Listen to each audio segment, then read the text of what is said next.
Hey guys, welcome back. Tonight we're going somewhere a little different. Not a royal court, not a crumbling dynasty, not a Habsburg with a jaw like a garden shovel. Tonight we're going to sea.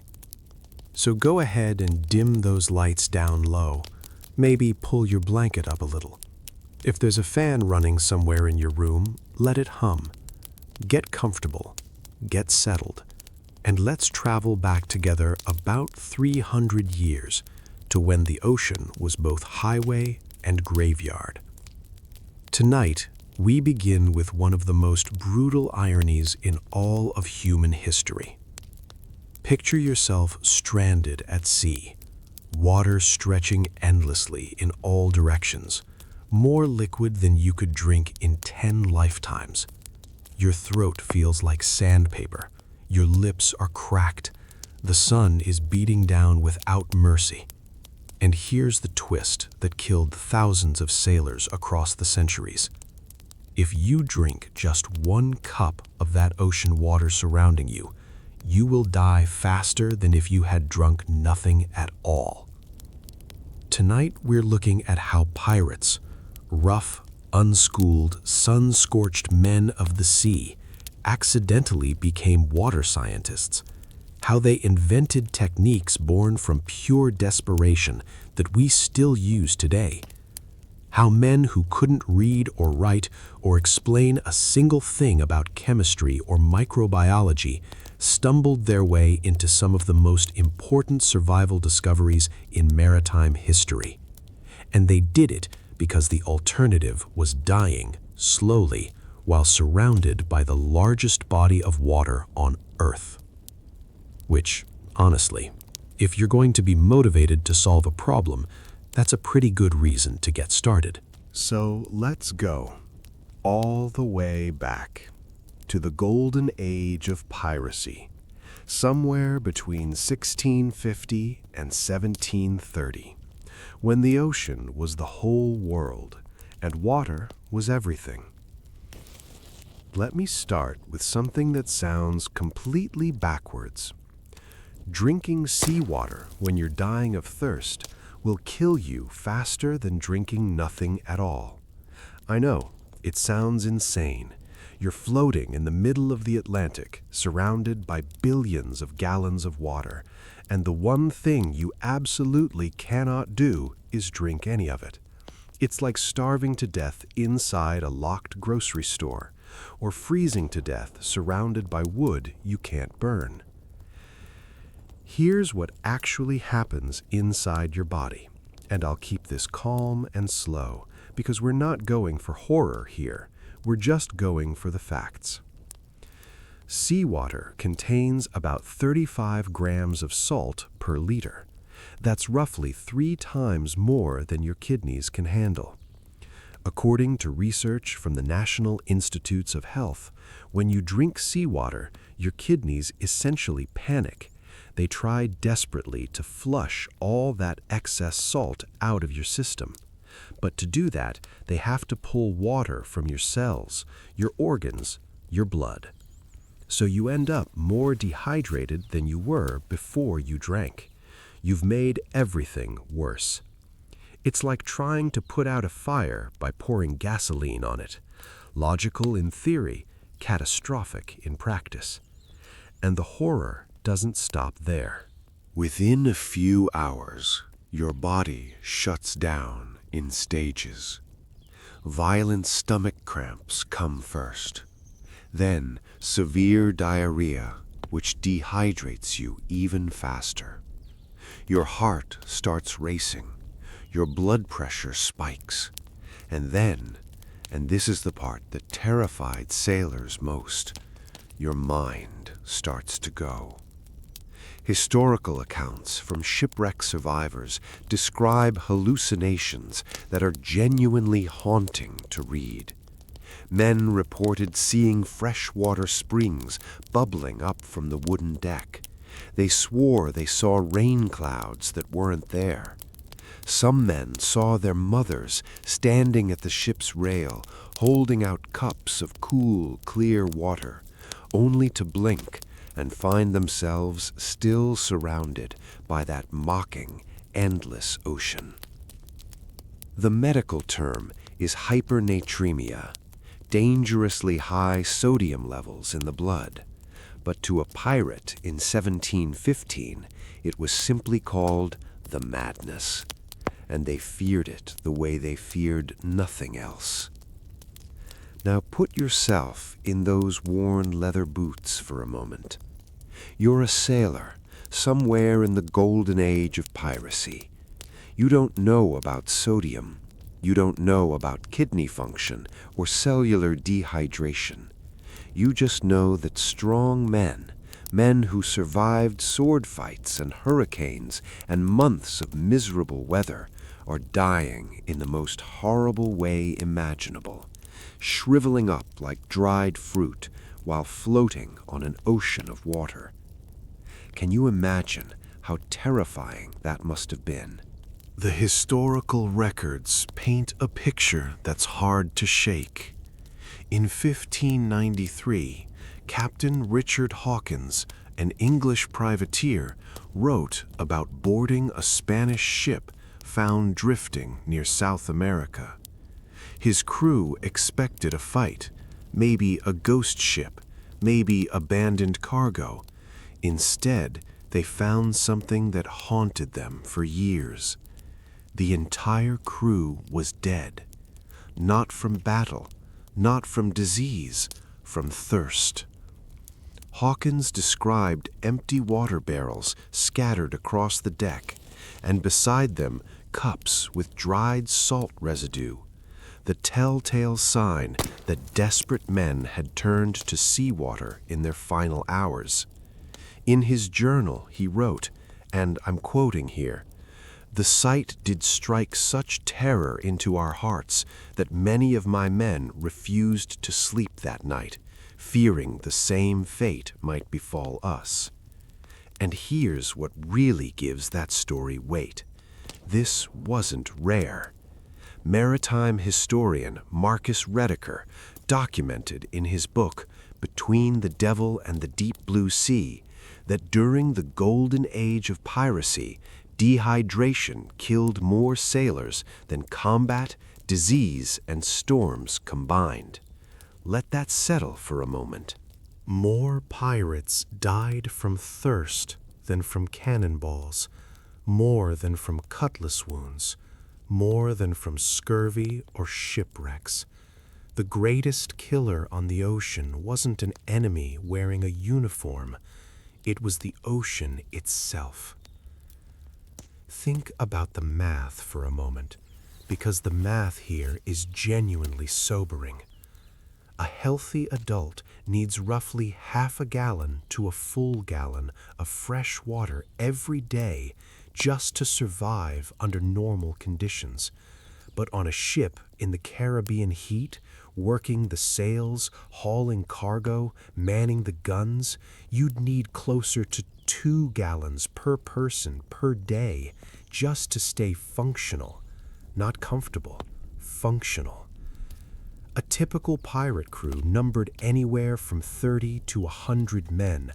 That means every single day the ship needed 60 to 200 gallons of fresh water just to keep the crew alive. And here's where the nightmare really begins. Ships back then were basically floating wooden boxes with severely limited storage. A standard water barrel, called a butt in naval terminology, held about 50 gallons when full and weighed over 400 pounds. These massive oak containers took up enormous amounts of precious cargo space. So every captain faced an impossible choice that could mean life or death for his entire crew. Do you fill your hold with water, or do you make room for cannons, ammunition, gunpowder, food, rum, trade goods, and space to store plunder?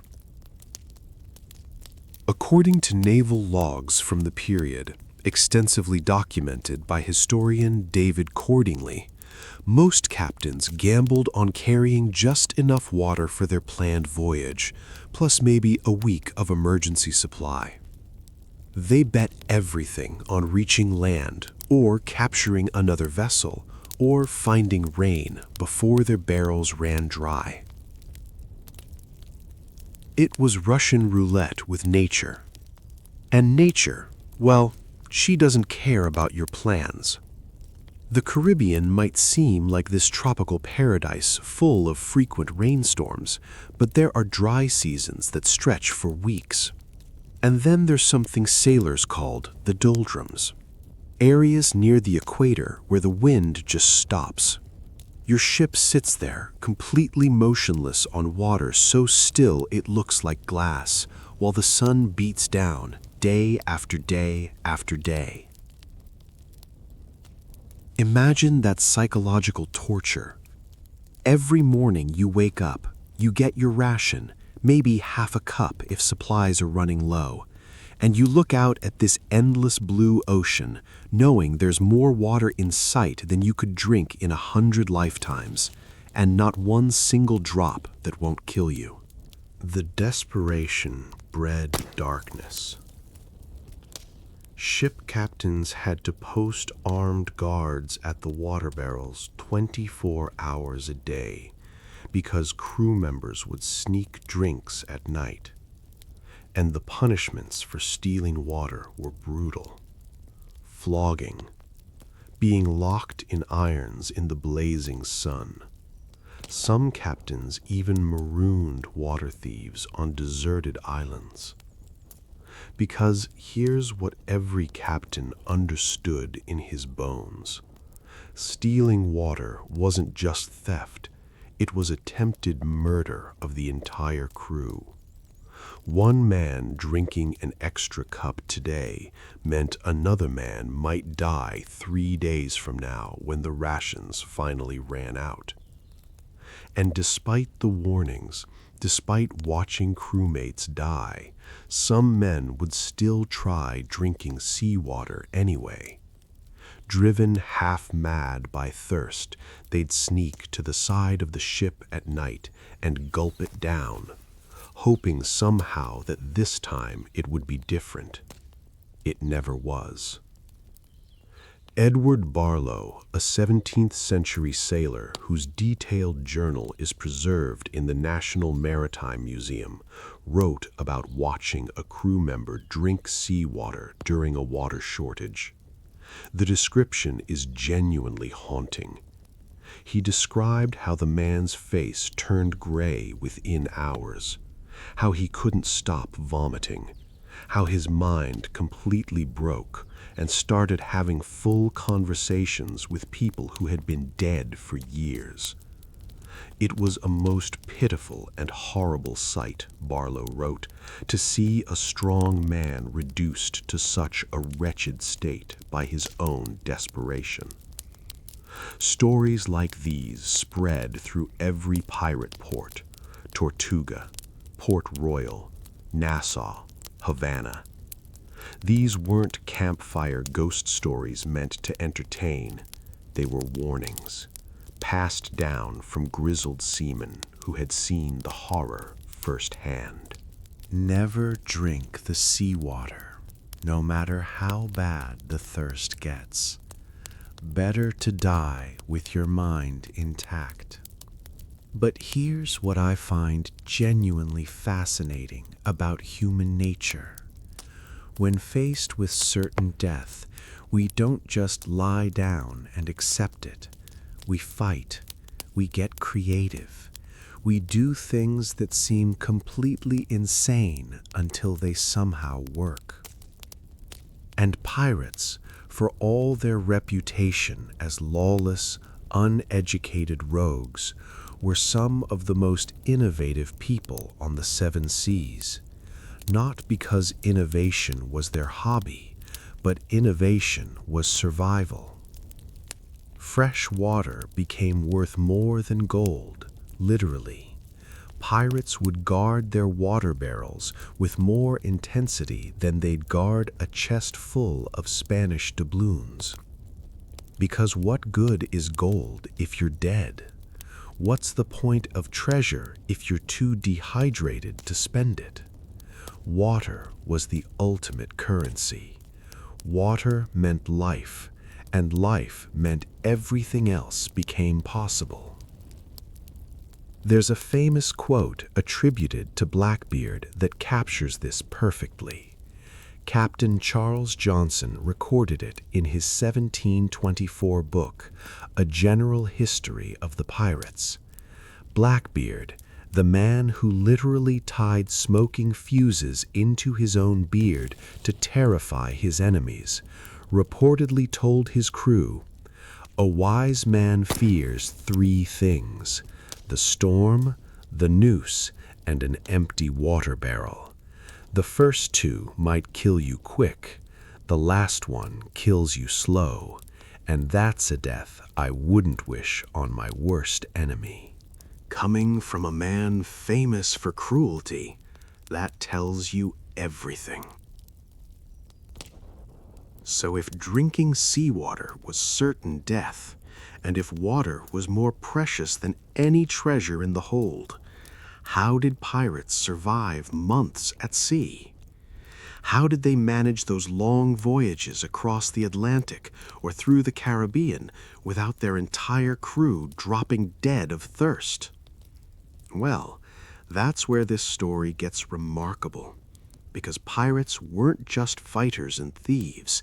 They became accidental scientists, desperate inventors, innovative engineers who didn't even know what the word engineer meant. And the techniques they developed, born from pure survival instinct and trial and error that often cost lives, some of those techniques actually changed maritime history. Some are still used today. They couldn't change the ocean. They couldn't wave a hand and make seawater safe, but they could observe.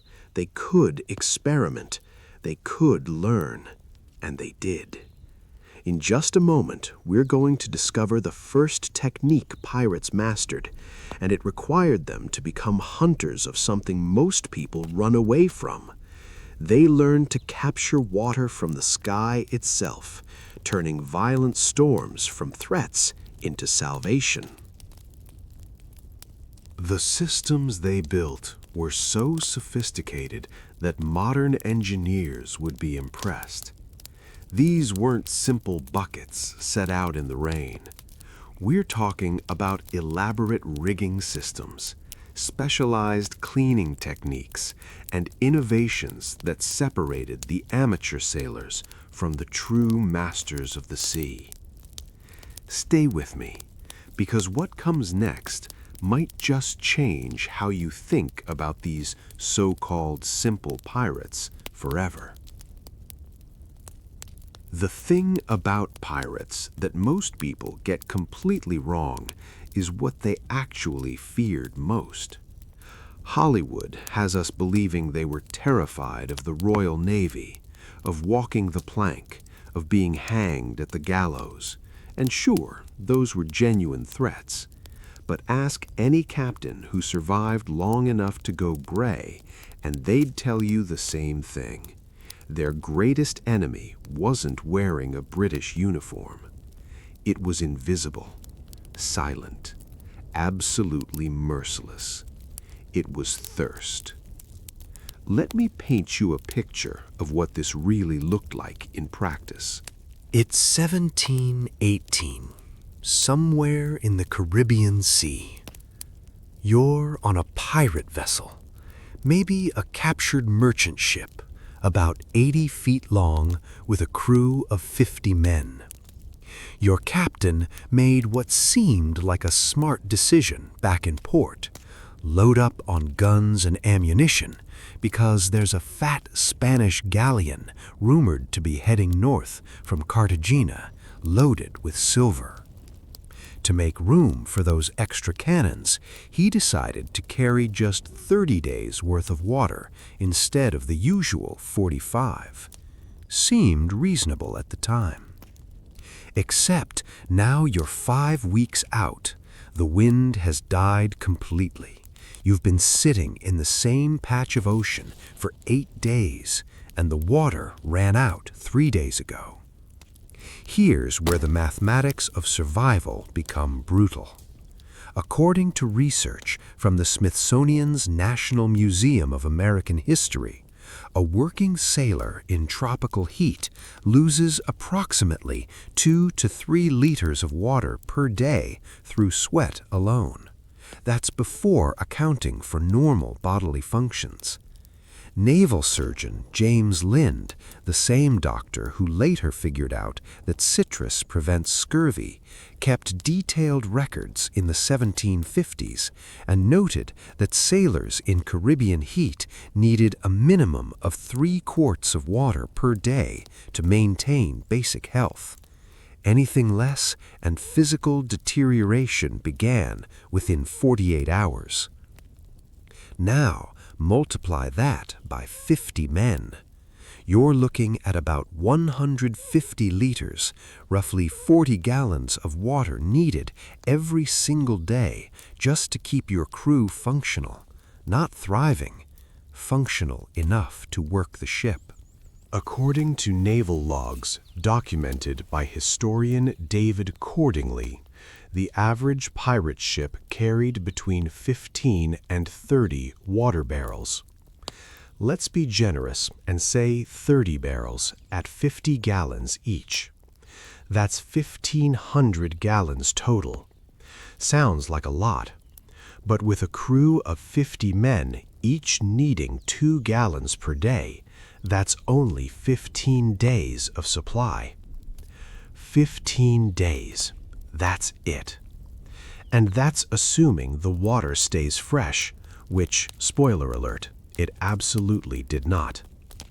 Think about what this meant for every single voyage. Every time a pirate ship left port, the captain was essentially betting his life and the lives of his entire crew that they'd find more water within 2 weeks. Maybe they'd capture another ship with full barrels. Maybe they'd reach a known island with a freshwater spring. Maybe it would rain. Maybe. And if all those maybes turned into no's, well, that's how you ended up as one of those ghost ships drifting with a crew of corpses. The psychological warfare this created within crews was intense. Captain Bartholomew Roberts, who captured over 400 ships in his career, making him arguably the most successful pirate in history, had a reputation for being absolutely ruthless about water discipline. According to Captain Charles Johnson's accounts, Roberts would personally inspect the water barrels every morning and evening. He kept detailed logs of consumption. Any man caught stealing water faced immediate punishment, and Roberts didn't mess around. But here's what's interesting about Roberts. He wasn't cruel for cruelty's sake. He was one of the few pirate captains who truly understood the math. In a letter seized by the Royal Navy and preserved in the British National Archives, Roberts wrote, "A captain who cannot control his crew's thirst cannot control his ship, and a captain who cannot control his ship is no captain at all, merely a passenger on his way to the grave." Can you imagine having to make those decisions? You've got a crew member who sailed with you for years, someone you consider a friend. His lips are cracked and bleeding, his eyes are sunken, and he's begging you for an extra cup of water. And you know that giving him that extra cup means someone else might die 3 days from now when the rations finally run out. What do you do? The tension this created led to more mutinies than arguments over treasure ever did. Naval historian David Cordingley analyzed court records from the pirate trials in the early 1700s and found that water-related disputes were mentioned in over 60% of mutiny cases. Arguments over how to divide plunder came in at only about 20%. Water literally tore crews apart. There's a fascinating account from the trial of John Gow in 1729. Gow and his crew had mutinied against their original captain. During the trial, several crew members testified about what actually triggered the rebellion. The primary complaint wasn't brutality, wasn't unfair shares of plunder. It was the captain secretly giving himself and his officers double water rations while the regular crew withered. One crew member testified, and this is recorded in the Old Bailey proceedings. "We could bear the beatings, we could bear the poor food, but watching the officers drink their fill while we withered, that we could not bear. A man can forgive many things, but not the theft of his very life." And it wasn't just about the immediate danger of dehydration. The fear of running out of water affected every single decision a crew made. Do we chase that merchant ship heading west even though our water is running low and the nearest island is 3 days east? Do we try to outrun that naval frigate, knowing that a long chase will exhaust the crew and deplete the barrels faster? Every strategic choice, every tactical decision, every moment of every voyage came back to one question: do we have enough water? Captain Edward Lowe, one of the most violent pirates of the 1720s, was famous for his cruelty, but even he understood that water was sacred. There's an account from a captured merchant captain named Philip Ashton who kept a detailed diary of his time held prisoner by Lowe's crew. Ashton wrote that Lowe publicly executed one of his own men for contaminating a water barrel by washing his hands in it. Not for stealing water, for putting his dirty hands into the supply. That's how precious water was. You could kill a man in a fight and probably be forgiven eventually, but threaten the water supply? That was a different category of crime entirely. Now here's something worth sitting with for a moment. Despite all these warnings, despite watching men die in front of them, despite the punishments, sailors still underestimated the danger of thirst. You know why? Because we're just not wired to fear it properly. Hunger we've all felt. It builds slowly, we can relate to it. Drowning, terrifying, and immediate, you can imagine that horror instantly. But actual life-threatening dehydration, most people in comfortable climates have never experienced anything close to it. It's abstract, distant, and that made it even more dangerous. There's a documented case from 1721 involving a pirate sloop operating out of New Providence.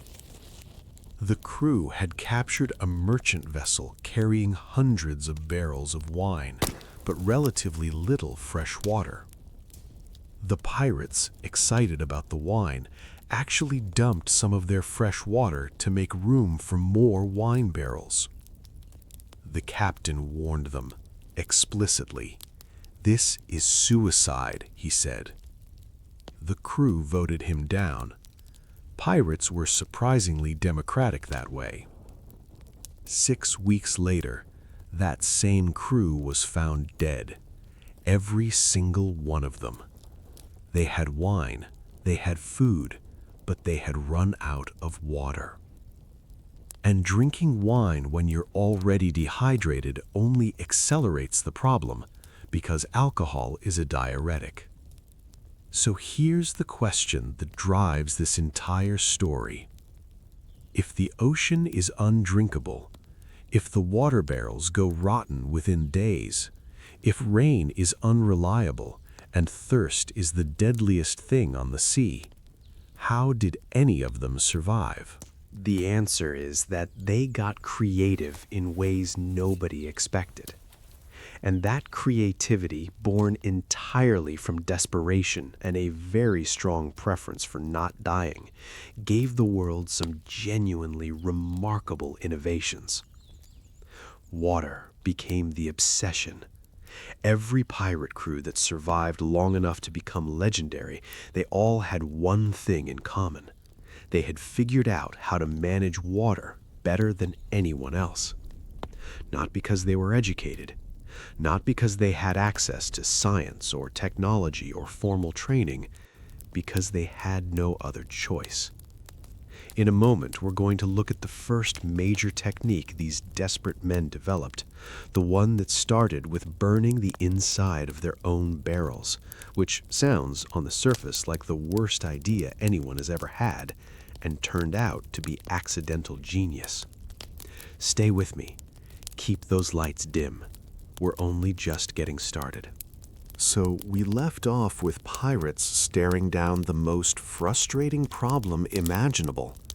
Surrounded by water they couldn't drink, carrying barrels that turned their hard-won fresh water into something resembling swamp soup within days, and facing a math problem that basically said, you have 2 weeks of water, good luck with the next 6 months. If you're just joining us, go ahead and get comfortable. Pull that blanket up. Let the room stay dark and quiet. We're going to keep moving slowly through this story together. Because here's where it gets interesting. Here's where the pirates stopped just suffering and started solving. Let's talk about what happened below deck on a typical pirate vessel in the Caribbean summer. Because this is the part of the story that most people skip over, and it matters. It's dark down there. It's hot. We're talking 95 degrees or higher, sometimes more. The humidity is crushing. The air smells like salt and rot and things you'd rather not identify.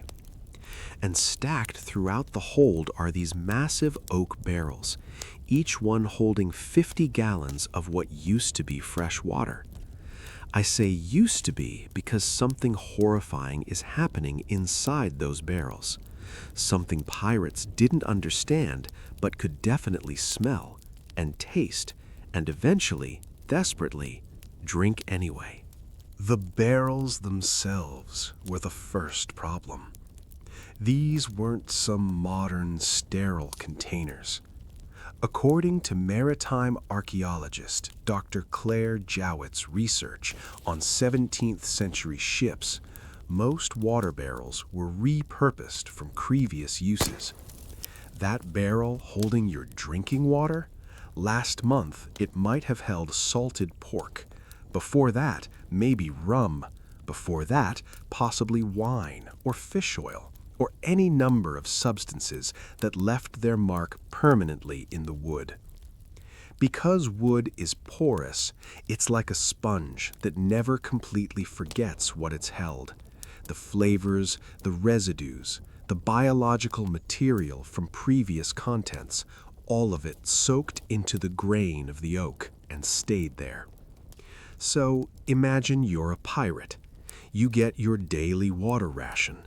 You lift the cup to your lips, desperately thirsty, and it tastes like stale beer. Or it has this faint background note of old rum. Or, if you're really unlucky, it tastes like the fish oil that was stored in that barrel 2 years ago. It's like drinking from a cup that has absorbed every flavor it's ever held, all at once, just layered there underneath the water. Appetizing, right? But the taste was honestly the least of their problems. The real horror was what happened to the water itself over time. In his 1753 treatise on scurvy, naval surgeon James Lind described the condition of water stored in ships' barrels with the kind of clinical detachment that can't quite hide how genuinely disgusting it was. He wrote, "After but a fortnight at sea in warm climates, the water takes on a most offensive smell and appearance. It becomes thick and slimy to the touch, with a greenish cast that no man would willingly drink were he not compelled by dire thirst." Greenish. Slimy. Think about that for a second. That's algae and bacteria having an absolute party in your water supply. A warm, dark, enclosed environment with organic material from the wood itself providing nutrients. For microorganisms, a ship's water barrel in the Caribbean summer is basically a five-star resort. And remember, this is the 1700s. Nobody knows what bacteria is. Germ theory wouldn't be developed until the 1860s.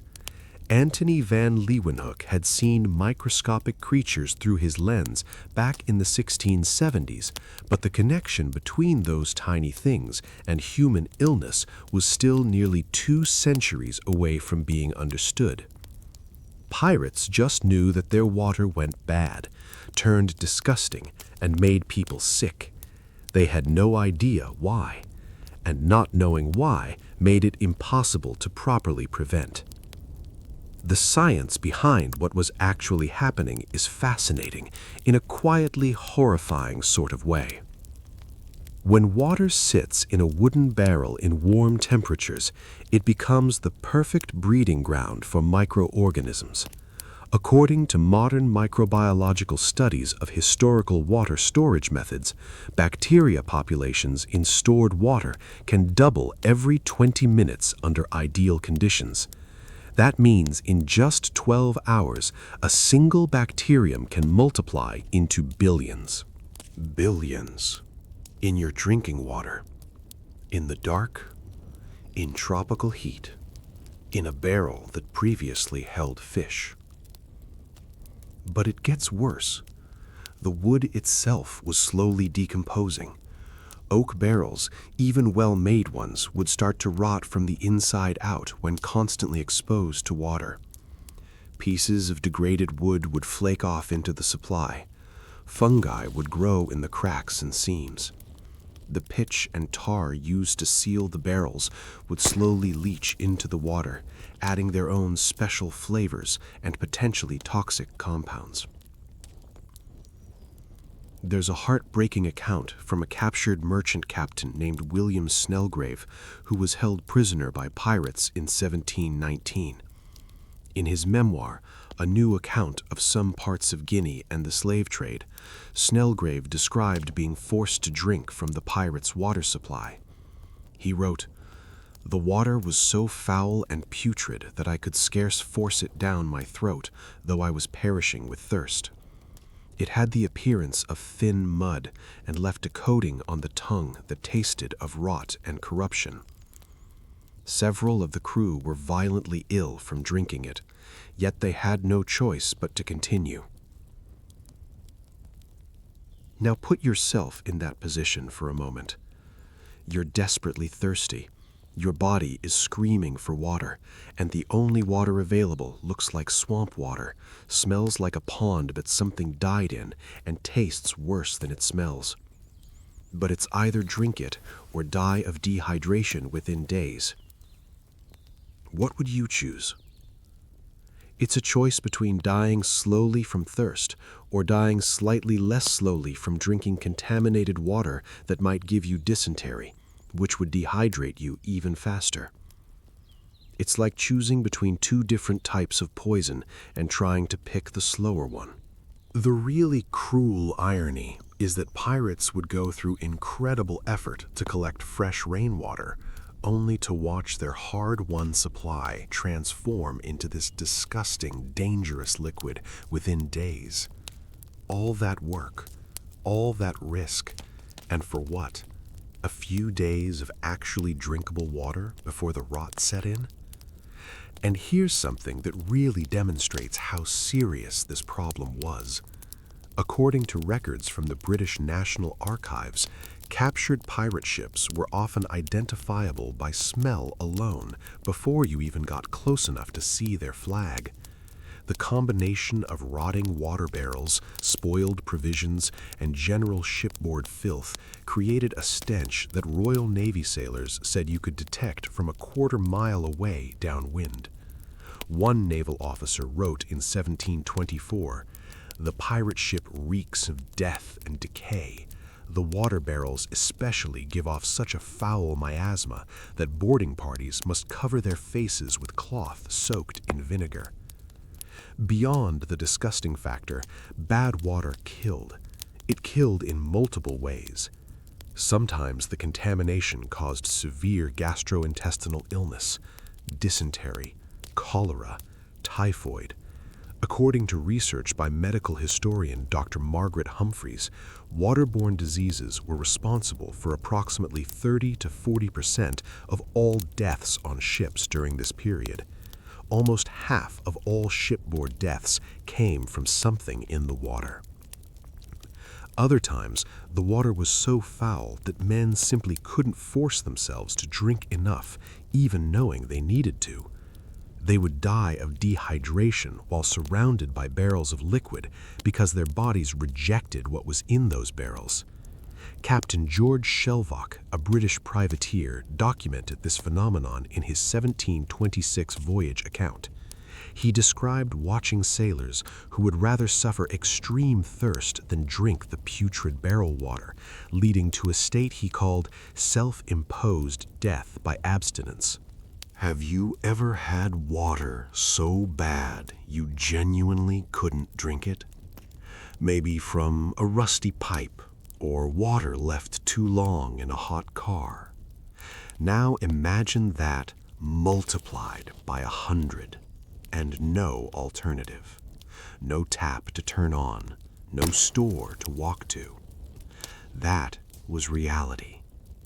So pirates tried everything they could think of to slow down the contamination.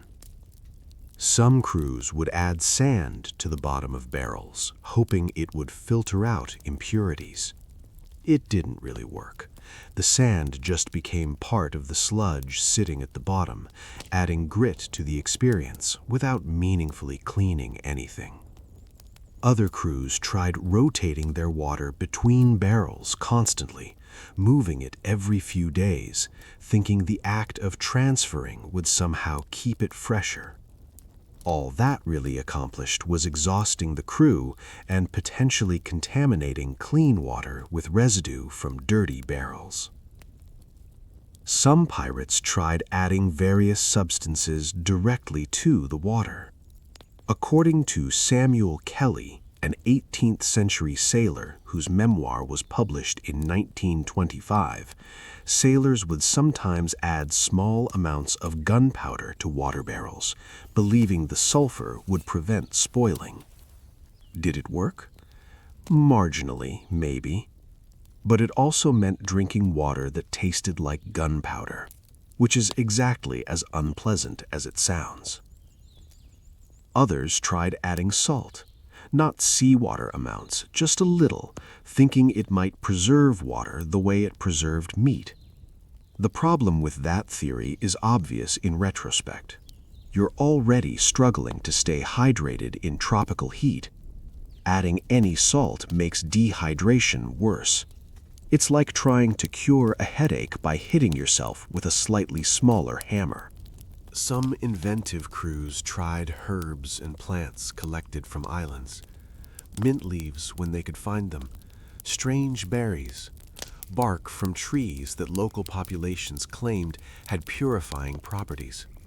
Sometimes these helped mask the taste. Sometimes they made things worse.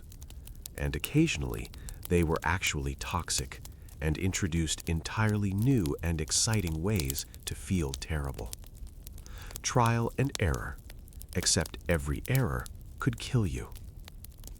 There's a fascinating account from the journals of Woodes Rogers, the privateer who later became governor of the Bahamas. In 1709, during his circumnavigation voyage, Rogers experimented systematically with different water preservation methods. He tried adding vinegar to some barrels, wine to others, lime juice to a third batch. He kept detailed notes on which barrel stayed freshest longest. His conclusion, reached through careful observation, vinegar helped somewhat, wine was better, and lime juice worked best of all, though they rarely had enough lime juice to make it practical across the whole supply. This was systematic experimentation, basically the scientific method, applied to water storage by a privateer who probably never heard the term scientific method in his life. The observation, the hypothesis, the controlled comparison, the recorded results, all of it there in the journals of a man sailing on a wooden ship with a crew of pirates, centuries before anyone formalized those steps into a process we gave a name to. But here's what I find most remarkable about all of this. These men were facing an impossible challenge with limited resources and zero understanding of microbiology. They couldn't see the bacteria killing them. They didn't know about fungal spores or algae blooms or any of the actual science underneath the problem. They just knew fresh water goes bad, and bad water kills. And yet, they kept trying. They kept experimenting. They kept searching for solutions because the alternative was accepting death. And humans, even pirates, even desperate men on the edge of survival, we don't accept death easily. We fight, we adapt, we innovate, and eventually, through countless failed experiments and probably hundreds of deaths along the way, pirates stumbled onto something that actually worked. Something so effective that it didn't just revolutionize water storage, it accidentally influenced an entire industry that had nothing to do with piracy at all. I'm talking about whiskey. Bourbon, specifically. But we're getting slightly ahead of ourselves. What pirates discovered involved fire and chemistry they couldn't explain, and a technique that seemed completely insane on the surface, literally setting their barrels on fire from the inside. Picture this scene. It's sometime around 1710. There's a pirate, let's call him Jack because half of all pirates were named Jack, staring at an empty oak barrel that reeks of rot and misery. His crew is dying. The water they collected last week is already turning that familiar shade of greenish gray, and Jack is out of ideas, out of hope, and almost out of time. Then someone, maybe Jack, maybe another desperate soul with nothing left to lose, has what seems like the worst idea in the history of bad ideas. What if we just burn it? I know what you're thinking. Setting fire to your water storage barrels when you're already dying of thirst sounds like catastrophic thinking. It's like burning your money when you're broke. It defies all reason. But desperation makes people try things that sound absolutely insane. And sometimes, just sometimes, insanity turns out to be genius. Here's what actually happened, pieced together from historical accounts and maritime records. According to research by Dr. Jonathan Lamb, who studies 18th century maritime culture, the practice of charring barrels likely began by accident. Coopers, the craftsmen who made barrels for a living, had long known that applying heat to wood made it more pliable and easier to shape. They'd use fire to bend the wooden staves into that curved barrel shape during construction. But somewhere along the line, someone noticed something unexpected. Barrels that had been heavily charred on the inside seemed to keep their contents fresher than barrels that hadn't been treated that way. Not dramatically fresher, not magically fresh, but noticeably, meaningfully fresher. And when you're dying of thirst, noticeable and meaningful is everything. The process itself was deceptively simple, but required real skill to get right. Pirates would take an empty barrel, start a small fire inside it, and let the flames work on the interior wood. They had to control it carefully. Too little heat, and you accomplished nothing. Too much, and you destroyed one of your precious water containers, which was its own kind of disaster. According to period descriptions from colonial American coopers documented in the Coopers Company of London records, the ideal char created a layer of blackened wood about 1/8 to 1/4 inch deep, with the surface cracked into what they called an alligator char pattern, named, presumably, because it looks like alligator skin, dark, scaled, slightly rough to the touch. Pirates had no idea why this worked. None. They didn't know about activated carbon or surface area or absorption chemistry. They just knew that burnt barrels kept water fresher longer. It must have seemed like some kind of magic. You deliberately ruin the inside of a perfectly good barrel, making it look completely destroyed, and somehow that makes your water better. It defies all logic if you don't understand what's happening underneath. But modern science explains it perfectly. When wood burns, it doesn't just turn black on the surface. It transforms at a molecular level.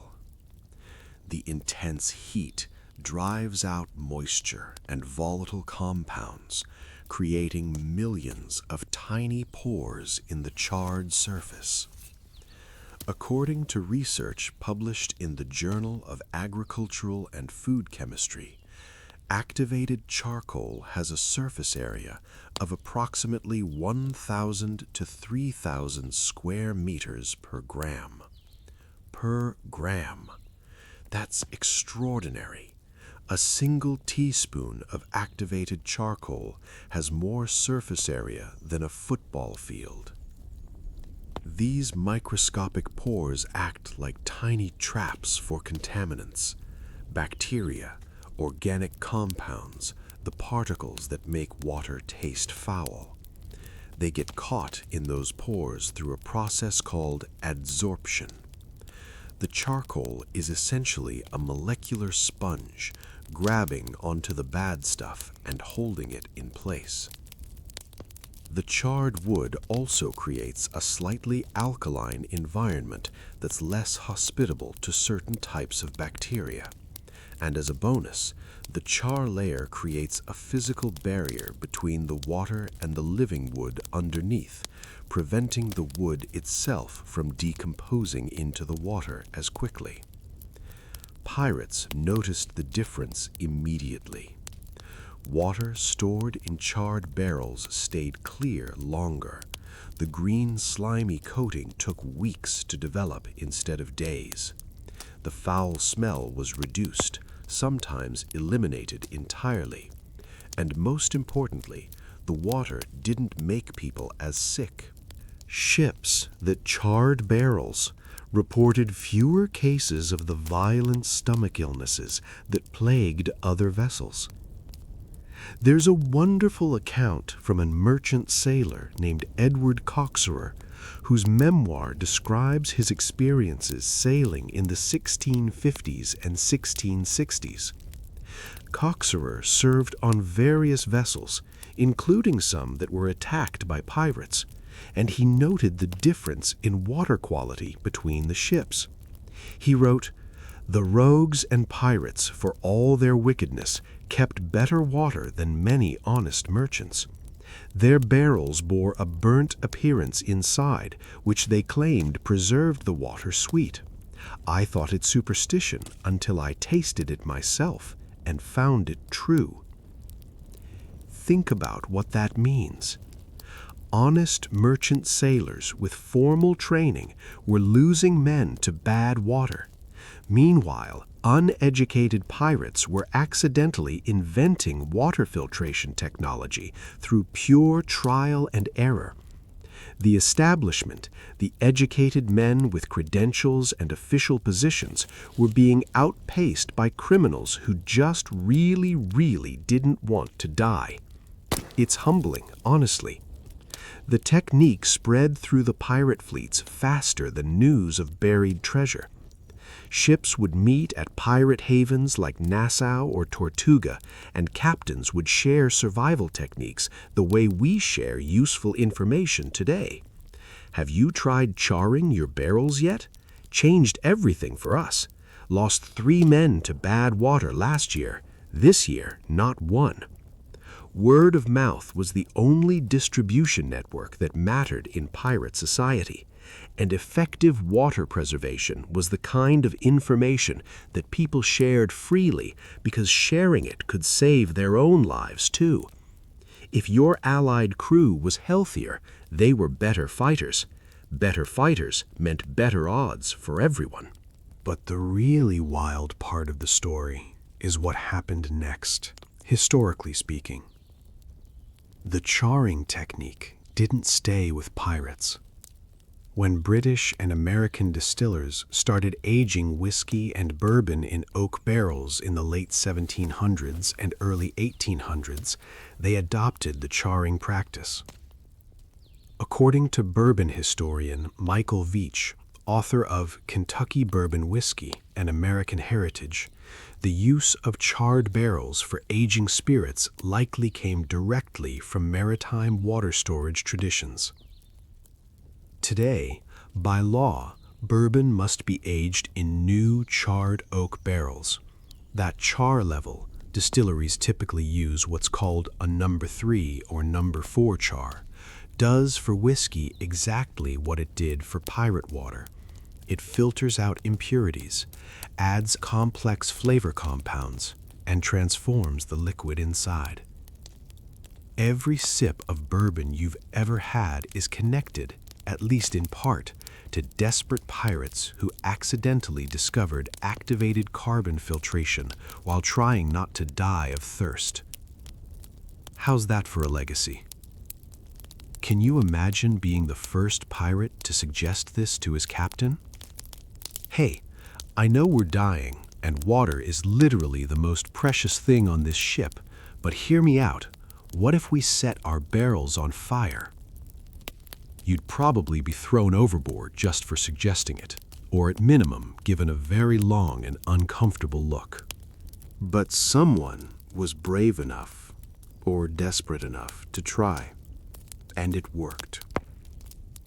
Of course, charring wasn't a perfect solution. It had real limitations that pirates discovered the hard way. First, the process itself was dangerous. You're lighting controlled fires on a vessel made entirely of wood, coated in tar and pitch, with gunpowder stored somewhere below deck. According to maritime disaster records from the period, ships did occasionally catch fire during barrel charring operations. The risk was genuine, but apparently worth it, given what the alternative looked like. Second, charring used up resources. You needed fire, which meant fuel, usually wood or charcoal. Every piece of wood you burned for barrel maintenance was wood you couldn't use for cooking, or emergency repairs, or staying warm during cold nights at sea. Ships operating in the Caribbean had somewhat easier access to wood from nearby islands, but vessels making long ocean crossings had to carefully calculate whether they could afford to spend precious fuel on barrel work. Third, and this is the crucial limitation, charring couldn't fix water that was already completely contaminated. It worked best as prevention, not cure. The charcoal filtered out impurities and slowed bacterial growth in fresh water poured into a charred barrel. But if your water was already a cesspool of bacteria and algae, burning the inside of the barrel afterwards wasn't going to magically make it safe again. Smart crews learned to char their barrels before filling them, not after things had already gone wrong. There's a documented case from 1722 involving a pirate crew under Captain Edward England operating off the coast of Madagascar. According to testimony from captured crew members preserved in the High Court of Admiralty records, England's quartermaster insisted on charring all barrels before any water collection operation, every single time. The crew grumbled. Extra work, extra fuel, extra time. They didn't want to do it. But after several successful long voyages with minimal water-related illness, it became standard practice without complaint. England's crew had lower mortality rates than most pirate vessels of that era. Multiple historical sources credit their water preservation techniques as a significant factor. And here's something that shows you just how valuable this technique became in practical terms. Charred barrels themselves became a form of currency in pirate trade networks. According to economic historian Marcus Reideker's research on pirate economies, well-maintained charred water barrels could be traded between crews. A ship with extra barrels might trade them for ammunition, food, or even shares of future plunder. The barrels had intrinsic value because they could literally save lives. And all of this traces back to some unknown pirate, name long lost to history, staring at a rotten barrel and thinking, well, what if I just burned it? That accidental discovery led to a technique adopted by navies worldwide, influenced an entire industry of spirits production, and foreshadowed modern water filtration technology. Today, activated carbon filters appear in everything from Brita pitchers to industrial water treatment plants to the water recycling systems on the International Space Station. And it all traces back, at least in part, to pirates who were just trying to survive one more day. But charcoal wasn't the only weapon pirates developed in their war against contaminated water. They discovered something else. Something that sounds even more unlikely than burning their barrels. They found that certain precious metals, when placed in water, had almost miraculous preservation properties. And the metal that worked best wasn't gold. The metal they spent their entire careers chasing and killing for. It was silver. And what pirates accidentally discovered about silver's antibacterial properties is something that modern medicine, NASA, and water treatment facilities still use today. Let me tell you about the coins that saved more pirate lives than any cutlass ever could. Here's something that's going to sound like pure superstition until you hear the science underneath it. Pirates would toss silver coins into their water barrels, those famous pieces of 8, Spanish reals, any silver they could spare, and the water would stay fresher, clearer, and considerably safer to drink. Now, if you were a rational person in the 1700s hearing about this practice for the first time, you'd probably assume it was just pirate folklore, like rubbing a rabbit's foot, like not sailing on a Friday, superstition dressed up as wisdom. Except this particular superstition actually worked. And the reason why is something that hospitals, NASA, and water treatment facilities worldwide still rely on 300 years later. Here's how the discovery probably happened, based on accounts from the period. Imagine you're a pirate captain who's just captured a Spanish merchant vessel. You're going through the cargo, looking for anything valuable. You find their water barrels, open one expecting the usual disgusting situation, and instead find water that's still clear, still smells like nothing, still actually drinkable. And at the bottom of the barrel, there's a handful of silver coins just sitting there. You might think the Spanish crew hid their money in the last place anyone would look. Clever. But then you notice the same thing across multiple ships. Spanish vessels, Portuguese ships, even some British merchants. They're all keeping their water cleaner longer, and they're all dropping silver in their barrels.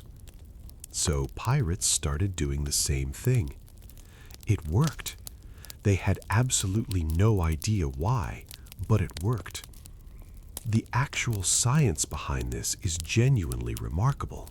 Silver is what's called an oligodynamic metal, a term that comes from Greek words meaning small amount and power. According to research published in the Journal of Applied Microbiology, silver ions are toxic to a wide range of microorganisms, including bacteria, viruses, and fungi.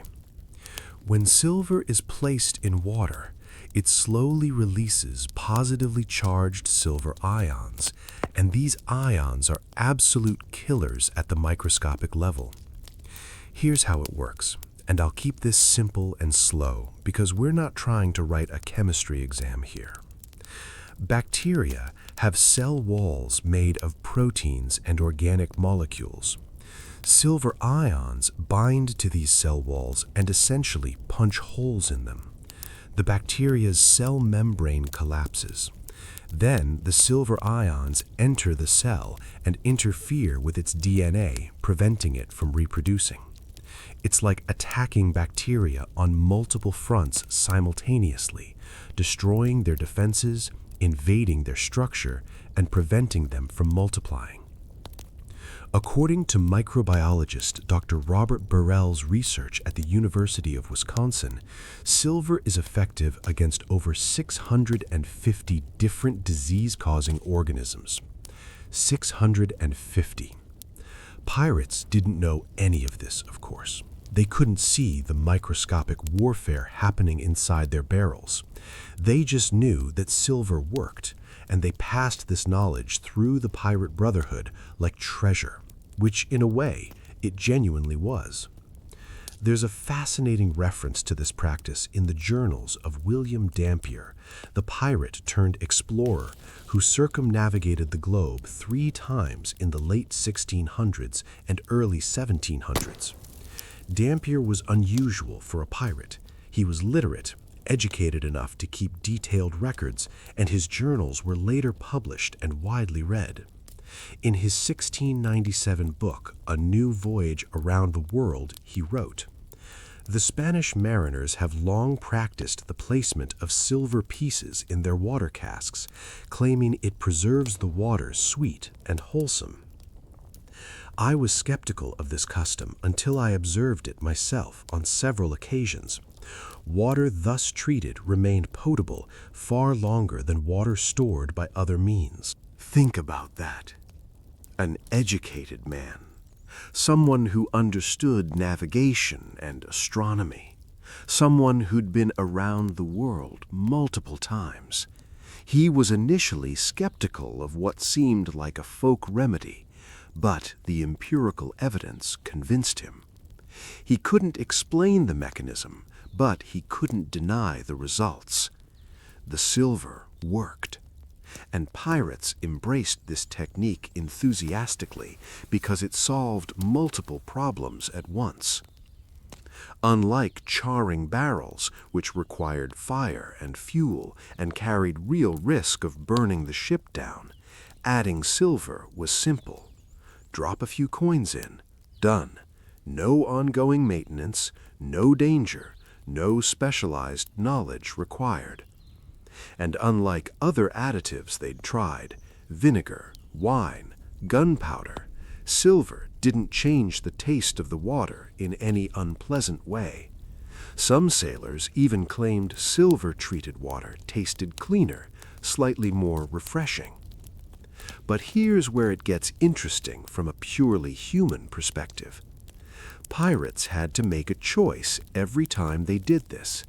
Do we keep our silver to spend on land, or do we use it to treat our water? Gold had more purchasing power, but silver had this unique practical application that gold simply didn't. According to economic historian Chris Lane, author of Pillaging the Empire, pirates often treated silver and gold differently in their accounting. Gold was for buying big things: land, ships, bribes for colonial officials. Silver was operational currency, for daily expenses, trade, and apparently for staying alive at sea. Smart captains kept a dedicated reserve of silver specifically for water treatment, not to spend, not to trade, to survive. There are documented cases in pirate trial records where captured pirates had stashes of silver coins showing distinctive wear patterns: smooth, slightly pitted surfaces from sitting in water for extended periods. These weren't coins meant for spending. They were tools, used and reused voyage after voyage. Because that's another beautiful aspect of this technique. The silver was reusable. When you emptied a barrel to refill it with fresh water, you'd fish out the coins, rinse them off, and toss them into the next batch. The silver didn't dissolve or disappear. It just kept releasing those antibacterial ions voyage after voyage, year after year. According to modern testing of antique silver coins described in materials science journals, silver can continue releasing active ions for decades or even centuries under the right conditions.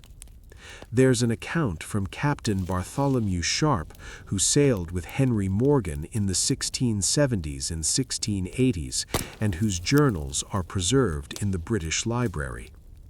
Sharp described being able to tell just by looking at a silver coin how long it had been used for water treatment. The surface would develop a particular patina, a discoloration pattern that experienced sailors recognized immediately. A well-used water coin, Sharp wrote, is worth more to a wise sailor than a pristine coin straight from the mint. Now, let's talk about the debates this caused aboard pirate ships. Because remember, pirates were surprisingly democratic for murderous outlaws. Major decisions were voted on, and the question of whether to sacrifice precious silver for water treatment instead of keeping it to spend later, that caused genuine heated arguments. There are records from pirate articles, the written codes of conduct that crews agreed to before any voyage, that specifically addressed water treatment practices. The articles of Captain Bartholomew Roberts, who captured over 400 ships, included specific provisions about water management. According to Rebecca Simon's research in The Pirate Code, Roberts's articles specified that the quartermaster had authority to requisition silver from the common plunder specifically for water treatment purposes. Any crew member who refused to contribute his share could face punishment or reduced water rations. Which is a pretty elegant solution, honestly.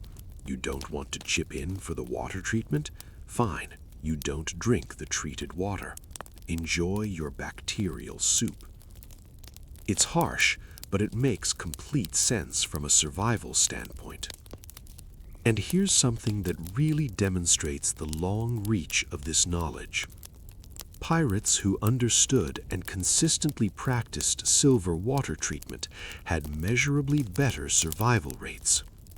While exact statistics are hard to come by, colonial physicians who examined captured pirate crews noted that some ships had significantly healthier crews than others, despite similar living conditions and diets.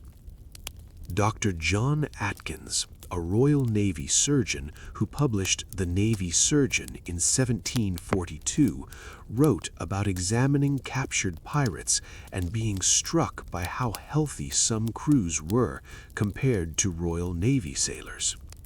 He attributed this partly to their water preservation techniques, specifically mentioning the use of silver. "These rogues," he wrote, "though they be murderers and thieves, have shown more ingenuity in the matter of water preservation than our own naval architects.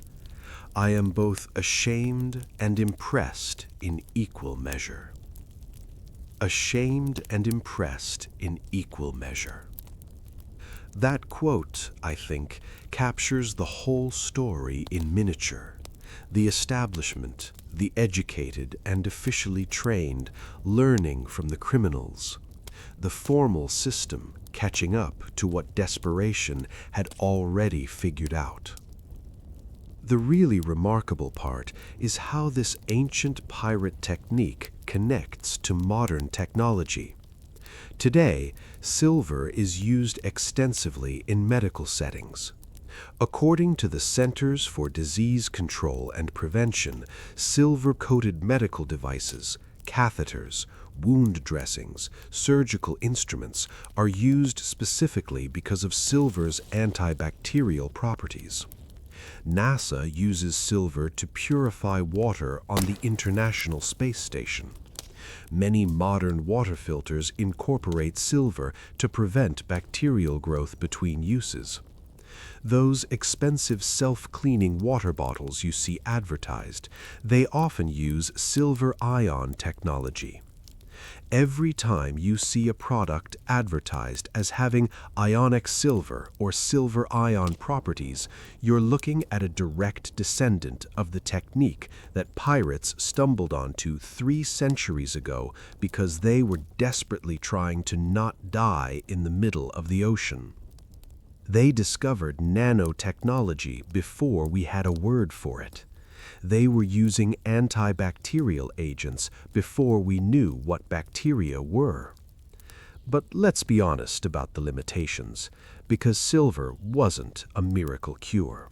It couldn't fix water that was already heavily contaminated. It worked best as a preventative measure. Adding silver to fresh water kept it from going bad, but adding it to water that was already a bacterial disaster didn't magically make it safe again. If the bacterial load was already extremely high, the silver ions could be overwhelmed. Also, you needed actual silver, not just any shiny metal. Some pirates tried using copper or brass coins, wondering why the results weren't quite the same. Copper does have some mild antibacterial properties, but they're much weaker than silver's. Pirates had to learn through trial and error which coins worked and which didn't. Spanish silver reals became particularly valued, not just for their monetary worth, but for their effectiveness in water treatment. And there was the question of how much silver to use. Pirates had to figure out through experimentation that a handful of coins per 50-gallon barrel seemed to produce the best results. There's a great account from Alexander Exquemelin's The Buccaneers of America, where he describes a crew member debating the exact number of silver pieces with almost comic intensity. Some said 1 coin per 10 gallons, others insisted on 2. A few paranoid souls wanted 5 or 6. Exquemelin noted, with what reads like barely concealed amusement, that the pirates argued more fiercely over how many silver pieces to place in the water than they did over the division of gold taken from prizes. Priorities, in the end, were a matter of perspective. But here's what I find most beautiful about the silver story. Pirates took something valuable, silver which they had literally killed for, which they had risked their lives and freedom and souls to steal, and they willingly put it to a practical use that didn't immediately enrich them. They couldn't spend silver sitting in a water barrel, but they understood that being alive to spend money later was more important than having slightly more money right now. It's a strange kind of wisdom, the kind that only comes from being close enough to death to truly understand what survival actually requires. The silver technique spread eventually beyond pirate circles. By the mid-1700s, merchant ships, naval vessels, and even passenger ships had adopted the practice. It became standard operating procedure for long ocean voyages, all because pirates, desperate, uneducated, largely unwashed pirates, had paid attention, experimented, and shared what worked. So, silver and charcoal together, that was a significant step forward. Two techniques working in combination that kept water cleaner and safer far longer than anything sailors had managed before. But they still needed more water than they could store. And that's where pirates got genuinely creative in a different direction entirely. They became rain hunters, storm chasers, amateur meteorologists who read the sky with an accuracy that sometimes embarrassed trained naval officers. The systems they built for harvesting water from the sky during storms were sophisticated enough that modern survival experts still teach variations of them today. Let me show you just how clever these desperate men could be when the alternative was dying of thirst. There's a moment every pirate crew experienced that had nothing to do with treasure or combat.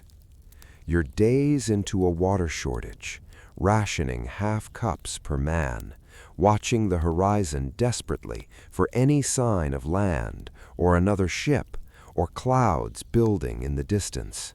And then you see it. Dark clouds gathering on the horizon. The air gets heavy, electric. The wind picks up and shifts. A storm is coming. And while most sailors would be scrambling to secure the ship and prepare for rough weather, pirates had a completely different reaction. Pure, desperate joy. Because that storm wasn't just a threat, it was salvation falling from the sky. But here's the thing that separated the pirates who survived from the ones who didn't. You can't just stand on deck with your mouth open, hoping to catch enough rainwater to keep a crew of 50 men alive. Although, honestly, I imagine more than a few desperate souls tried exactly that. No, harvesting rainwater at sea required planning, preparation, and a level of systematic thinking that would surprise anyone who dismissed pirates as simple brutes with cutlasses. According to detailed accounts from Captain George Shelvocke's 1726 voyage narrative, experienced crews had specific protocols for rain collection that were followed almost religiously. The moment weather conditions suggested rain was approaching, the entire crew would spring into action like they were preparing for battle. Because in a way, they were. First order of business, the sails. You might think, perfect, angle the sails to funnel rain into barrels, and you'd be right, except for one crucial problem. Ship sails were constantly exposed to salt spray from the ocean. According to maritime historian Sam Willis, author of The Struggle for Sea Power, a sail that had been at sea for even a few days would be coated in a fine layer of dried salt. If you collected rainwater through a salt-crusted sail, congratulations, you've just created slightly diluted seawater. Still deadly, still completely useless. So smart pirate crews developed a washing protocol. When they spotted rain approaching, and they might have an hour or two of warning if conditions were right, they'd quickly wash their canvas sails with whatever fresh water they could spare. Yes, they spent precious drinking water to clean their collection system, spending water to get more water. It sounds backwards, but the math worked out. According to calculations in the Mariner's Mirror, a journal of maritime history, a typical square-rigged sail covered approximately 400 to 600 square feet. A moderate Caribbean rainfall of 1 inch per hour could theoretically collect 250 to 375 gallons of water from that surface area. Return on investment? Spend 5 gallons cleaning the sail, collect potentially hundreds of gallons during a good storm. But only if you do the cleaning step. Skip it, and you collect hundreds of gallons of salty, undrinkable water, and you've wasted the entire storm. The technique for washing was specific, and it was passed down through pirate crews like a recipe. According to William Falconer's 1769 Universal Dictionary of the Marine, which documented naval practices of the era, sailors would use seawater first for the initial scrubbing, getting off the bulk of the salt crust, and then do a final rinse with fresh water, minimizing the amount of drinking water used while still ensuring the canvas was clean enough to actually work. But washing the sails was just step one. Next came the engineering challenge. How do you actually funnel hundreds of gallons of rainwater flowing across canvas into your barrels without losing most of it back into the ocean? This is where pirates became geniusly inventive. They developed funneling systems that modern survival experts still teach variations of today. The most common setup involved stretching canvas, either spare sails or purpose-made tarps, tightly across the deck to create a gentle slope toward a central collection point. According to descriptions from Edward Barlow's journal, housed in the National Maritime Museum, the canvas had to be stretched drum-tight. Any sagging created pools where water would sit instead of flowing, and sitting water was wasted water. Some crews used spare rope to create a grid pattern under the canvas, holding it taut and maintaining the proper angle for drainage. Then there were gutters and channels, strips of wood, pieces of canvas folded into V-shapes, lengths of rope, even hollowed-out bamboo when they could get it from nearby islands. These makeshift gutters directed water from the collection surfaces toward barrels positioned strategically around the deck. According to records from Spanish colonial archives describing captured pirate vessels, some ships had semi-permanent channel systems carved directly into the deck itself, specifically for rain collection, not improvised in the moment, but built in, ready, waiting for the next storm. And they had to work fast. Caribbean storms could be violent but brief. You might have 20 minutes of heavy rain, followed by completely clear skies. Every second counted. Every drop mattered. Crews had assigned positions during rain collection operations, some men managing the canvas, others positioning barrels, a few watching the collection channels to make sure they didn't clog with debris or twist out of alignment. There's a wonderful account from Basil Ringrose, who sailed with the buccaneer Bartholomew Sharp in the 1680s. Ringrose kept detailed journals that were later published as the dangerous voyage and bold attempts of Captain Bartholomew Sharp. He described a rain collection operation where the crew managed to capture over 200 gallons during a single storm that lasted less than 30 minutes. He wrote, "Every man knew his station and performed his duty with more precision than they showed in any battle. For indeed, this was a battle against thirst, our most terrible enemy." Can you picture that scene? A ship in the middle of a storm, rain pouring down, waves rolling, and instead of taking shelter, the entire crew working frantically, each man at his assigned post, to capture every possible drop. Not a moment wasted, not a drop lost if they could help. It's beautiful in a strange way, that perfect synchronization born entirely from desperate need.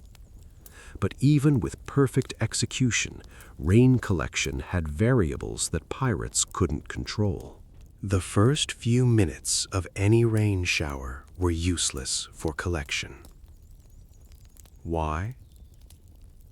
Because that initial rainfall was essentially washing the air, pulling down dust, salt particles, and atmospheric contaminants as it fell. According to atmospheric science research, the first several minutes of precipitation in coastal areas can contain significantly elevated salt concentrations from ocean spray suspended in the air.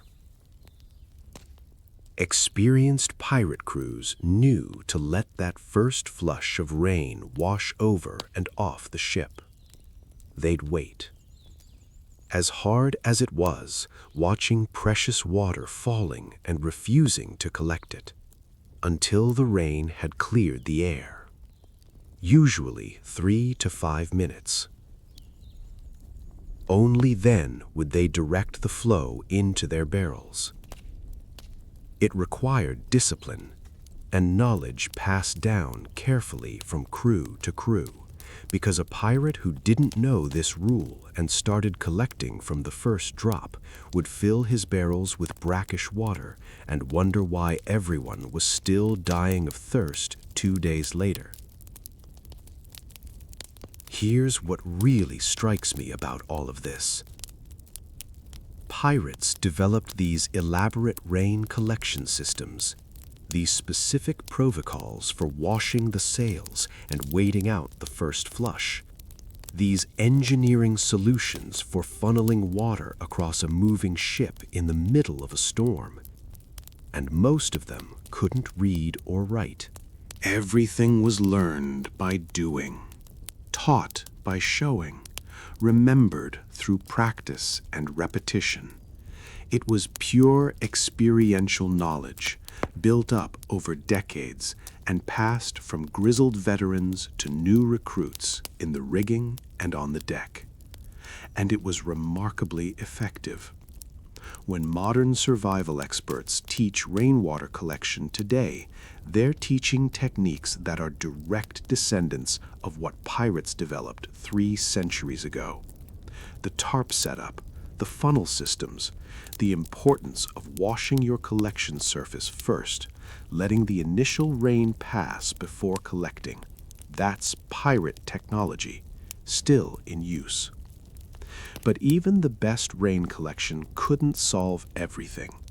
The sky stayed stubbornly clear sometimes for weeks, and during those long, dry stretches, pirates needed something to fall back on, something that could produce at least a small amount of water from nothing, using only the humidity in the air itself.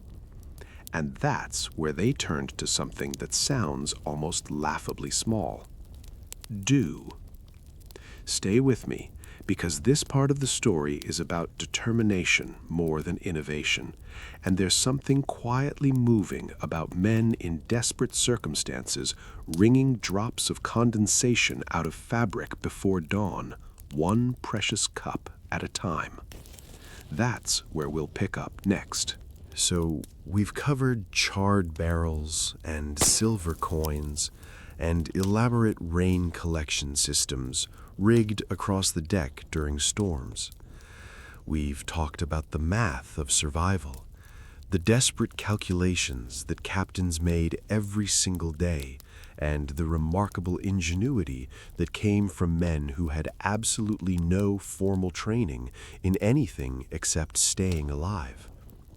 If you're still with us, good. Stay comfortable. Keep the room dark. Let your breathing slow down a little. We're going to keep moving gently through this story, and the next part is quieter in a way, more human, less about clever engineering and more about sheer stubborn determination. Because when the storms didn't come and the sky stayed clear for days and then weeks, pirates turned to something that sounds almost ridiculous when you first hear about it. They harvested dew. Tiny droplets of condensation, the same thin film of moisture that makes the grass wet in the morning. The stuff you wipe off your car windshield on a cool autumn day without giving it a second thought. How could that possibly keep a crew of grown men alive? Well, barely, but barely was sometimes enough. Dew collection sounds like a joke when you first hear about it in this context. We're talking about droplets so small you can barely see them individually. A few gathered on a blade of grass, a slightly damped surface on a cool morning, nothing that seems remotely capable of sustaining human life. But pirates made it work through sheer determination and a technique that was smarter than it looked on the surface. The basic principle is straightforward enough. As temperatures drop overnight, the air loses its ability to hold moisture. That excess water vapor has to go somewhere, so it condenses on any cool surface it can find. Metal, fabric, wood, rope, everything on the ship becomes a potential collection point if you know how to use it.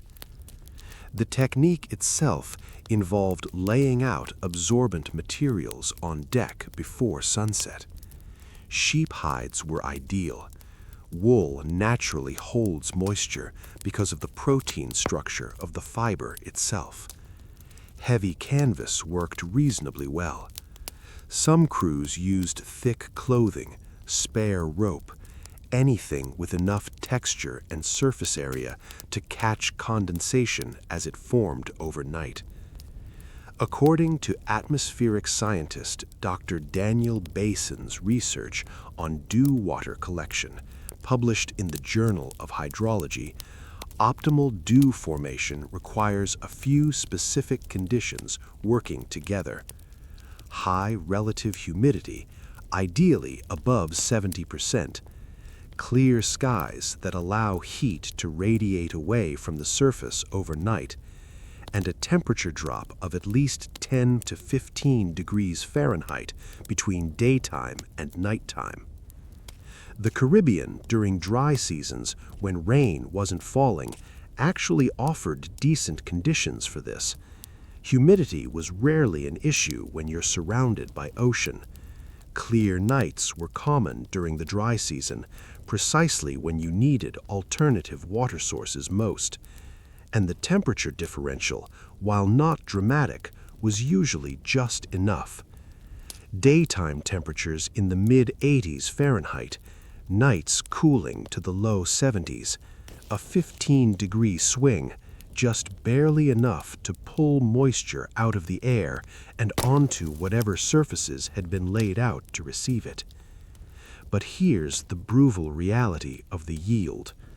Under absolutely perfect conditions, a square meter of wool fabric might collect somewhere between a third and half a liter of water overnight. That's roughly 1 to 2 cups. A typical sheep hide used by sailors would be approximately 2 square meters, so we're talking maybe 2 to 4 cups of water per hide in ideal conditions. That's optimistic. Now do the math. You've got a crew of 50 men. Each man needs at minimum 2 liters per day to avoid severe dehydration, more if they're working physically in tropical heat. That's 100 liters, roughly 26 gallons of water needed every single day. If you've got 20 sheep hides collecting dew and each one gives you 3 cups of water, you're collecting maybe 15 liters total per night. That's about 4 gallons. 4 gallons against a daily need of 26. That's 15% of what your crew needs. Not survival, just dying more slowly. But when the alternative is dying quickly, slowly starts to look pretty good. There's a harrowing account from the trial records of Captain John Rackham, the pirate better known as Calico Jack, preserved in the Jamaican Colonial Archives from 1920. One of his crew members testified about a period when they went nearly 2 weeks without significant rainfall. They resorted to dew collection as their water barrels ran dry. The witness described how every single piece of fabric on the ship was laid out each night. Spare sails, clothing, even the hammocks that men slept in. Come dawn, the entire crew would spend an hour wringing out these materials, squeezing every possible drop into containers. The testimony is genuinely heartbreaking. He said they collected maybe 2 to 3 gallons per night for a crew of 42 men, less than a single ounce per person per day above what they were already rationing from the remaining barrels. He described men becoming so weak they could barely perform the rigging duties themselves. Several crew members died during this period, not directly from dehydration, but from the weakness that dehydration caused. One man fell from the rigging during a routine work. Another was swept overboard during a minor swell he normally would have handled without a second thought. When you're that dehydrated, your reflexes slow, your judgment gets foggy, your muscles don't respond the way they should, your sense of balance becomes unreliable. The things you've done 1,000 times without thinking suddenly become dangerous. Can you imagine that scene in the early morning light? Men with cramped, exhausted hands wringing out heavy, saturated fabric before the sun came up, trying to squeeze a few more drops into a cup that was barely a quarter full, knowing that the few ounces they managed to extract might be the difference between one more day and none. It's a kind of determination that's hard to fully comprehend from where we're sitting. The technique required specific knowledge that pirates had to accumulate through observation over time. Not all materials worked equally well, and not all of them discovered this immediately. According to research on hygroscopic materials, substances that naturally attract and hold water molecules, wool is particularly effective because the protein structure of wool fibers creates a natural affinity for water. It bonds with moisture at a molecular level and holds it rather than letting it run off. Cotton works less well. It absorbs water but doesn't hold it as efficiently.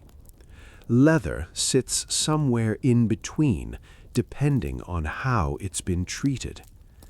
Pirates figured this out empirically, testing different materials on different nights, paying attention to which ones yielded the most water at dawn. The knowledge accumulated and was passed down. Use the wool hides when you have them. Canvas as a backup. Don't bother with smooth leather. It sheds more than it holds. They also learned about positioning through trial and error. Materials laid directly on the warm wooden deck collected less dew than materials elevated slightly on ropes or spars, allowing air circulation on both sides of the fabric.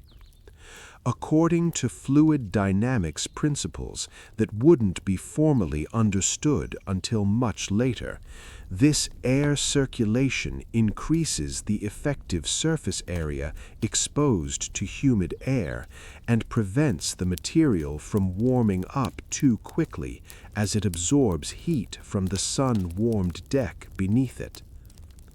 Location on the ship mattered too. The highest points, up in the rigging, near the tops of the masts, collected more dew because air at higher elevations tends to be slightly cooler and moisture condenses more readily on cooler surfaces. But retrieving materials from up high was dangerous work, especially for men who were already weakened, so crews had to balance maximum water collection against the very real risk of losing someone to a fall in the pre-dawn dark. Some ships designated their strongest remaining crew members specifically as dew haulers. The job was simple in theory and exhausting in practice. Climb up before full light, retrieve the saturated materials, bring them down without losing them or yourself, and add their contents to the collection. There's a mention of dew collection in the journals of Woodes Rogers, the privateer who eventually became governor of the Bahamas. In his 1712 account, A Cruising Voyage Round the World, Rogers described watching his crew experiment with dew collection during a water shortage near the Galapagos Islands. He noted that his men discovered wool collected from sheep they'd brought aboard for fresh meat worked better than canvas for this purpose. Not a surprising finding given what we know now about wool's hygroscopic properties, but something they had to figure out through direct comparison. Rogers wrote, "The men have become most ingenious in their distress, hanging wool fleeces about the rigging like strange flags. We look less like a ship of war and more like a shepherd's vessel gone mad, yet the method works after a fashion." After a fashion, that phrase does a lot of work. It captures the reality precisely. Dew collection worked after a fashion. Not well, not enough, but enough to matter at the margins, and at the margins of survival, every ounce counted. What strikes me about dew collection as a technique is what it reveals about the psychology of survival. It's not impressive in the way that charred barrels are impressive, or clever in the way that silver coins are clever. It doesn't have an elegant underlying science that connects to modern technology in surprising ways. It's just people refusing to accept death when there was still something, anything they could do to postpone it. Wringing out wet fabric at dawn for a mouthful of water. Doing it again the next morning and the morning after that, not because it was enough, but because doing something, anything, was better than doing nothing and waiting for the end.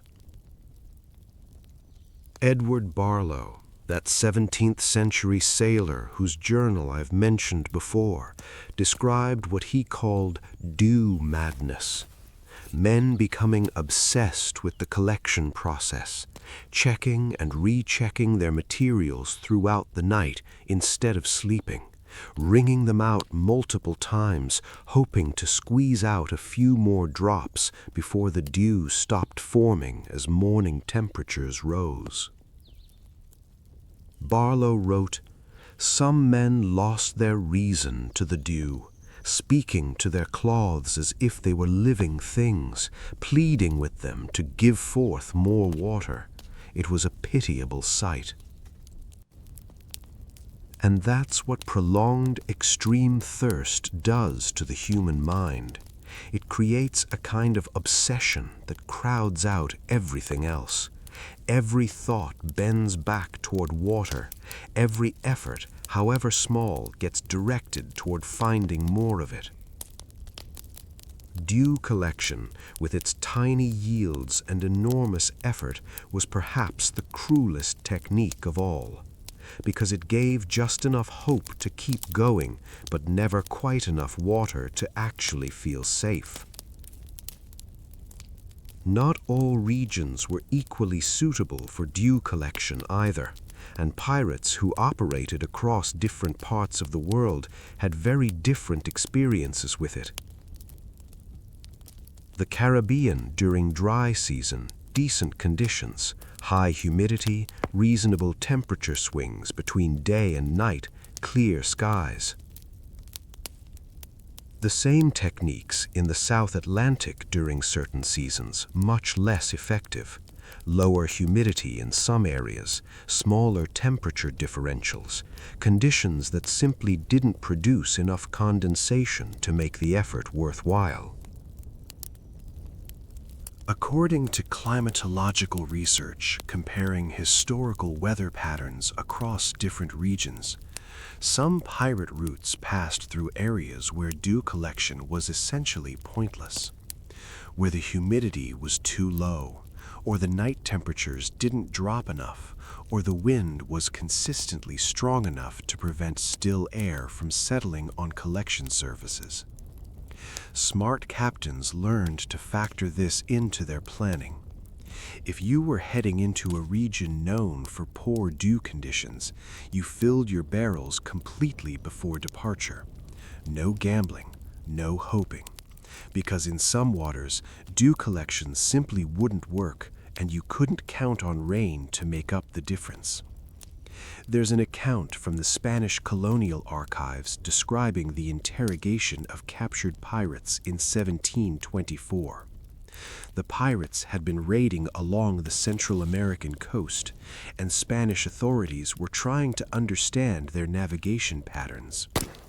One pirate, under questioning, revealed that their captain specifically planned routes through areas known for heavy morning dew during the dry season. The Spanish interrogator seemed genuinely confused by this. Why would pirates care about morning moisture? But the pirate explained that it was crucial survival knowledge. Routes offering better dew collection meant less dependence on finding fresh water ashore, which meant fewer opportunities for Spanish coastal patrols to catch them reprovisioning. Think about that. Pirates were incorporating atmospheric water harvesting potential into their strategic planning. Their route decisions weren't purely about where the valuable targets were or where the favorable winds blew. They were also about where the air held enough moisture to sustain them if everything else went wrong. But even the most systematic dew collection couldn't match what a single good rainstorm could provide. And both techniques together couldn't solve the fundamental problem when the sky simply refused to cooperate for weeks at a time. So some pirates turned to something more ambitious. Something that required fire, copper, and a level of patience and attention that was genuinely difficult to maintain on a ship full of desperate, dehydrated men. They built stills, actual distillation rigs, right there on the wooden deck in the middle of the ocean. And the sheer audacity of this, attempting complex chemistry on a rocking vessel made of flammable material with gunpowder stored below, is something that deserves a moment of quiet appreciation before we get into the details. The principle of distillation has been understood for millennia. Ancient Greeks knew about it. Arab alchemists refined it for making perfumes and medicines. European distillers used it for producing spirits. The The basic concept is simple enough. Boil seawater and the water turns to steam while the salt stays behind. Salt doesn't evaporate. Its boiling point is well over 2,000 degrees Fahrenheit, while water boils at 212. Capture that steam and cool it back into liquid, and you have fresh water. Clean, drinkable, salt-free fresh water. The salt remains in the boiling pot. You pour it overboard and start again. It's elegant in theory, beautiful almost. And doing it on a ship in the middle of the ocean, that's where it becomes something between impressive and completely insane. According to detailed accounts from Captain Bartholomew Roberts's captured vessel, documented in Charles Johnson's 1724 General History of the Pirates, Roberts actually had a permanent distillation rig built into his ship, a deliberate fixture, not an emergency measure. His crew thought he was wasting precious cargo space when it was first installed, copper pots and tubing taking up room that could hold weapons or plunder for the purpose of making water when they were sailing on an ocean full of it. But Roberts understood something that most captains didn't fully appreciate. Independence from freshwater sources meant freedom to operate anywhere, any ocean, any route, any duration, without being tied to known supply points or forced to take risks stopping at islands where colonial authorities might be waiting. A ship that could make its own water could go anywhere. That was worth more than cargo space. The setup Roberts used, documented when the Royal Navy captured his vessel, consisted of several interconnected components. A large copper pot for boiling seawater, a copper coil or pipe to channel the steam away from the heat source, a cooling chamber where the steam would condense back into liquid, and collection vessels to catch the fresh water as it dripped out. According to maritime archaeology research on period vessels, copper was essential because it conducted heat efficiently, didn't rust in the salt-heavy marine environment, and was relatively easy to work with the tools available on ships. Lead would have been cheaper and easier to obtain, but lead leaches into liquid and is poisonous. Some crews learned this the hard way. Copper was the right material, and experienced crews knew it. But here's the first massive challenge with shipboard distillation: controlling fire on a wooden ship. You are literally managing open flames on a vessel constructed entirely of flammable material, coated in tar and pitch, with gunpowder stored somewhere below deck and barrels of rum nearby. One moment of inattention, one unexpected roll of the ship that tips a coal from the firebox, and your distillation experiment becomes a floating funeral pyre. According to Lloyd's Register of Shipping Disasters from the 18th century, fire was one of the leading causes of ship loss during this period, and many of these fires started from cooking or heating operations that got out of control, not from battle, not from storms, from someone not paying close enough attention to a flame. So pirates had to develop extremely strict protocols for distillation operations. According to survivor accounts from various pirate crews, running a still required constant supervision, a minimum of 2 men at all times, one managing the fire, one watching for any sign that things were getting out of hand. The area around the still had to be cleared of all flammable materials before starting. Buckets of seawater had to be standing ready. The operation ran only during calm weather, when the ship wasn't pitching violently and when the crew was alert and sober enough to respond to an emergency. Some captains permitted distillation only during daylight hours, when visibility was good and more men were awake to help if something went wrong.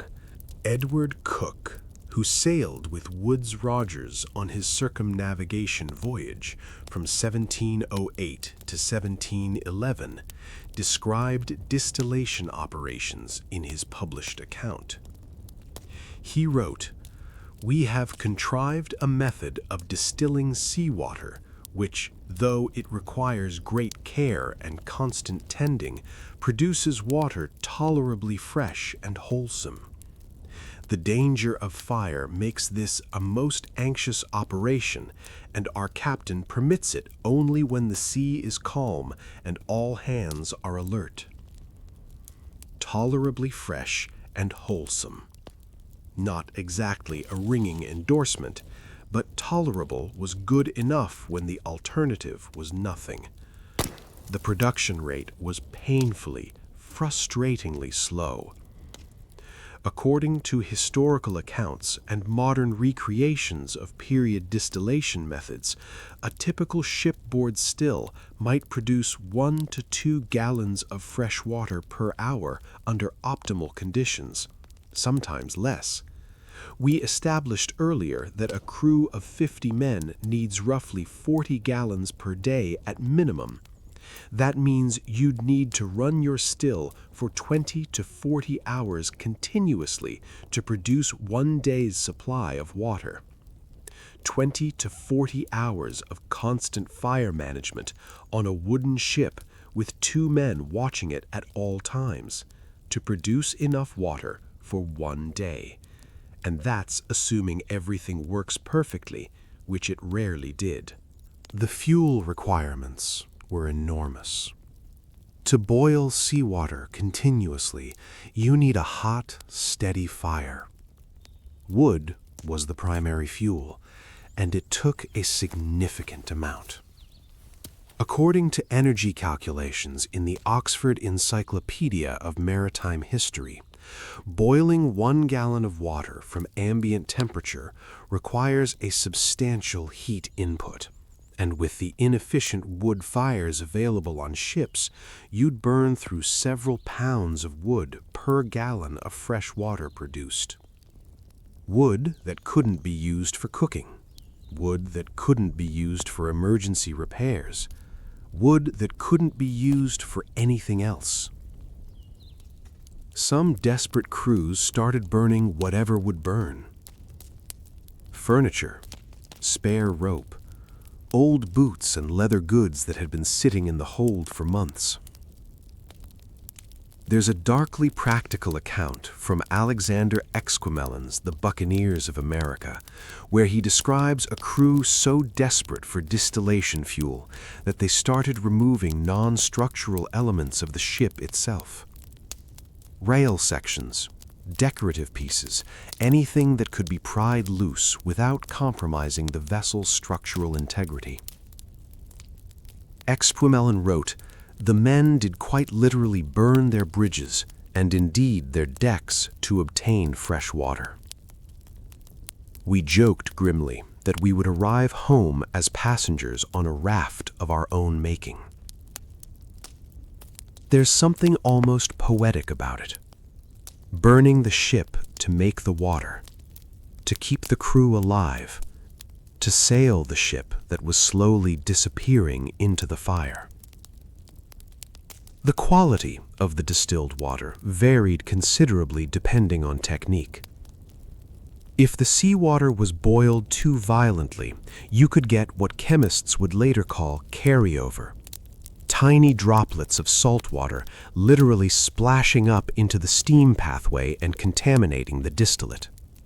Your carefully produced fresh water would come out slightly salty, which defeated the entire purpose. According to chemical engineering principles that were formalized in the 19th century, but that some pirates figured out through practical experimentation, gentle, steady boiling was essential for pure output. A rolling boil looked impressive and felt productive, but produced lower quality results than a calm, sustained simmer. Temperature control in the cooling section was another variable. The condenser had to pull heat away from the steam efficiently, or you'd lose most of it to the air as vapor instead of collecting it as liquid. Most pirate stills used seawater as the coolant, running it through or around the condenser coils to absorb heat from the steam passing through. This was actually quite clever. You had an unlimited supply of cool seawater right beside the ship at all times. You could continuously refresh the coolant without spending any resources. According to descriptions from period naval manuals preserved in the National Maritime Museum, the condenser design often involved a coiled copper tube submerged in a barrel of seawater that was replaced periodically as it warmed up. Simple, practical, effective within limits. William Dampier mentioned distillation several times across his various published voyage narratives, always with a tone of frustrated acknowledgement. It works, he seemed to be saying, but not nearly well enough. In one passage he wrote, "We have attempted to distill seawater with moderate success, obtaining perhaps a quart of tolerably fresh water for every gallon boiled. The labor and fuel consumption make this practicable only in the most dire circumstances. A quart per gallon, 25% efficiency. You're burning fuel to boil 4 gallons of seawater to recover 1 gallon of drinkable water. The thermodynamics should theoretically allow for something much closer to a 1-to-1 ratio, but with crude equipment, significant heat losses, steam escaping through imperfect seals, and occasional carryover contamination, 25 to 30% efficiency was probably optimistic for most crews." And there were complications that nobody talks about much. The distillation process concentrates everything in the seawater that doesn't evaporate. As you boil down a batch, the remaining liquid becomes progressively saltier and more mineral-rich. Eventually, it would crystallize and clog the pot if you let it go too long. Crews had to develop a feel for when to stop, dump the concentrated brine, clean the pot, and start again with fresh seawater. That concentrated brine waste stream was also caustic. If spilled on the wooden deck, it could cause accelerated rotting in the planking. Some ships developed dedicated disposal channels to direct waste brine directly overboard, preventing it from pooling on deck. Details like this don't make it into history books, but they're exactly the kind of practical problem-solving that separated crews who made distillation work from crews who tried it once, made a mess, and gave up. There's a fascinating mention in the records of Captain George Lowther, a pirate operating in the 1720s. When the Royal Navy captured Lowther's vessel in 1723, they found a distillation system that was clearly been modified and improved multiple times. The original copper fittings had been reinforced. The cooling arrangement had been redesigned. The fire management system had been modified to reduce the risk of the flames spreading. The Navy's report, preserved in the High Court of Admiralty archives, expressed something between professional respect and personal embarrassment. The apparatus discovered aboard the pirate vessel shows considerable ingenuity in its construction. Multiple improvements have been made to increase efficiency and reduce fire danger. It appears these rogues have, through necessity, become quite accomplished chemists. Quite accomplished chemists. Written about men who had almost certainly never set foot in any kind of school. What they had was something more valuable than education in this specific context. They had repeated practical experience with a problem that would kill them if they got it wrong, and they paid attention to the results. But here's the thing about distillation that kept it as a last resort rather than a primary water source. It required constant, dedicated human attention and significant resources. You couldn't set it up and walk away. Someone had to tend the fire continuously. Someone had to monitor the temperature. Someone had to watch for fire hazards. Someone had to manage the cooling water and collect the output and clean the equipment between batches. According to work-study analyses of historical ship operations, running a still effectively required at least 2 crew members full-time, sometimes 3 if they were trying to scale up production. That was manpower that couldn't be used for sailing, navigation, watch duty, or any of the other dozen things that kept a ship operational. On a pirate ship where every able body counted, dedicating multiple men to water production was a genuine sacrifice. And it was a sacrifice that had to be weighed constantly against the benefit. Is our situation desperate enough right now to justify this? Can we spare the fuel? Is the weather calm enough to run it safely? Will we lose more to the fire risk than we'd save from the water produced? Those calculations had to be made constantly, and getting them wrong in either direction could be fatal. There's a tragic account from 1721 involving a pirate sloop operating out of New Providence. According to testimony from survivors during a later trial, the crew attempted to run their distillation system during rough weather because they were critically low on water and couldn't afford to wait for conditions to improve. The ship rolled unexpectedly. The boiling pot shifted and tipped. Scalding water mixed with hot coals spilled across the deck. The fire spread rapidly before anyone could get the seawater buckets to it. 3 men died in the fire.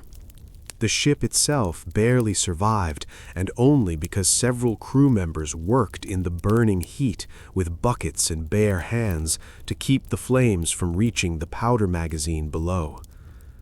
And the cruel irony of it, the water crisis that drove them to take the risk was made worse by the fire, which destroyed some of their remaining stored water along with a section of the deck. The cure became worse than the disease. That was the nightmare every captain carried, that the act of trying to solve the water problem might create a worse problem in its place. It's why many captains established strict rules: no distillation in anything but perfect conditions, regardless of how desperate things got. The discipline required to hold that line when your crew was dying of thirst must have been almost unbearable. Despite all these challenges, some pirate crews became genuinely skilled at shipboard distillation. They developed best practices and safety protocols through experience. They improved their equipment incrementally, each modification addressing a specific problem the previous version had revealed. and the knowledge spread through the pirate community the same way all useful knowledge did in that world, face to face, in ports and taverns, and across the rails of ships meeting at sea. When the Royal Navy finally began formally adopting shipboard distillation equipment in the 1770s, they were formalizing techniques that individual captains had been using for decades. And those captains had often learned from former pirates who'd been pressed into naval service, or from examining captured vessels, or from documents like the ones that ended up in the Admiralty archives with notations like "quite accomplished chemists" written in the margins by officers who were slightly embarrassed to be impressed. And the long arc of that history points somewhere remarkable.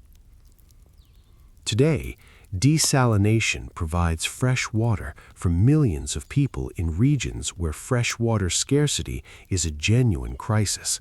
Saudi Arabia, Israel, Australia, parts of California. The basic principle underlying modern reverse osmosis and thermal desalination plants is the same principle those pirates were working with on their copper stills. Separate the salt from the water. The technology has changed beyond recognition.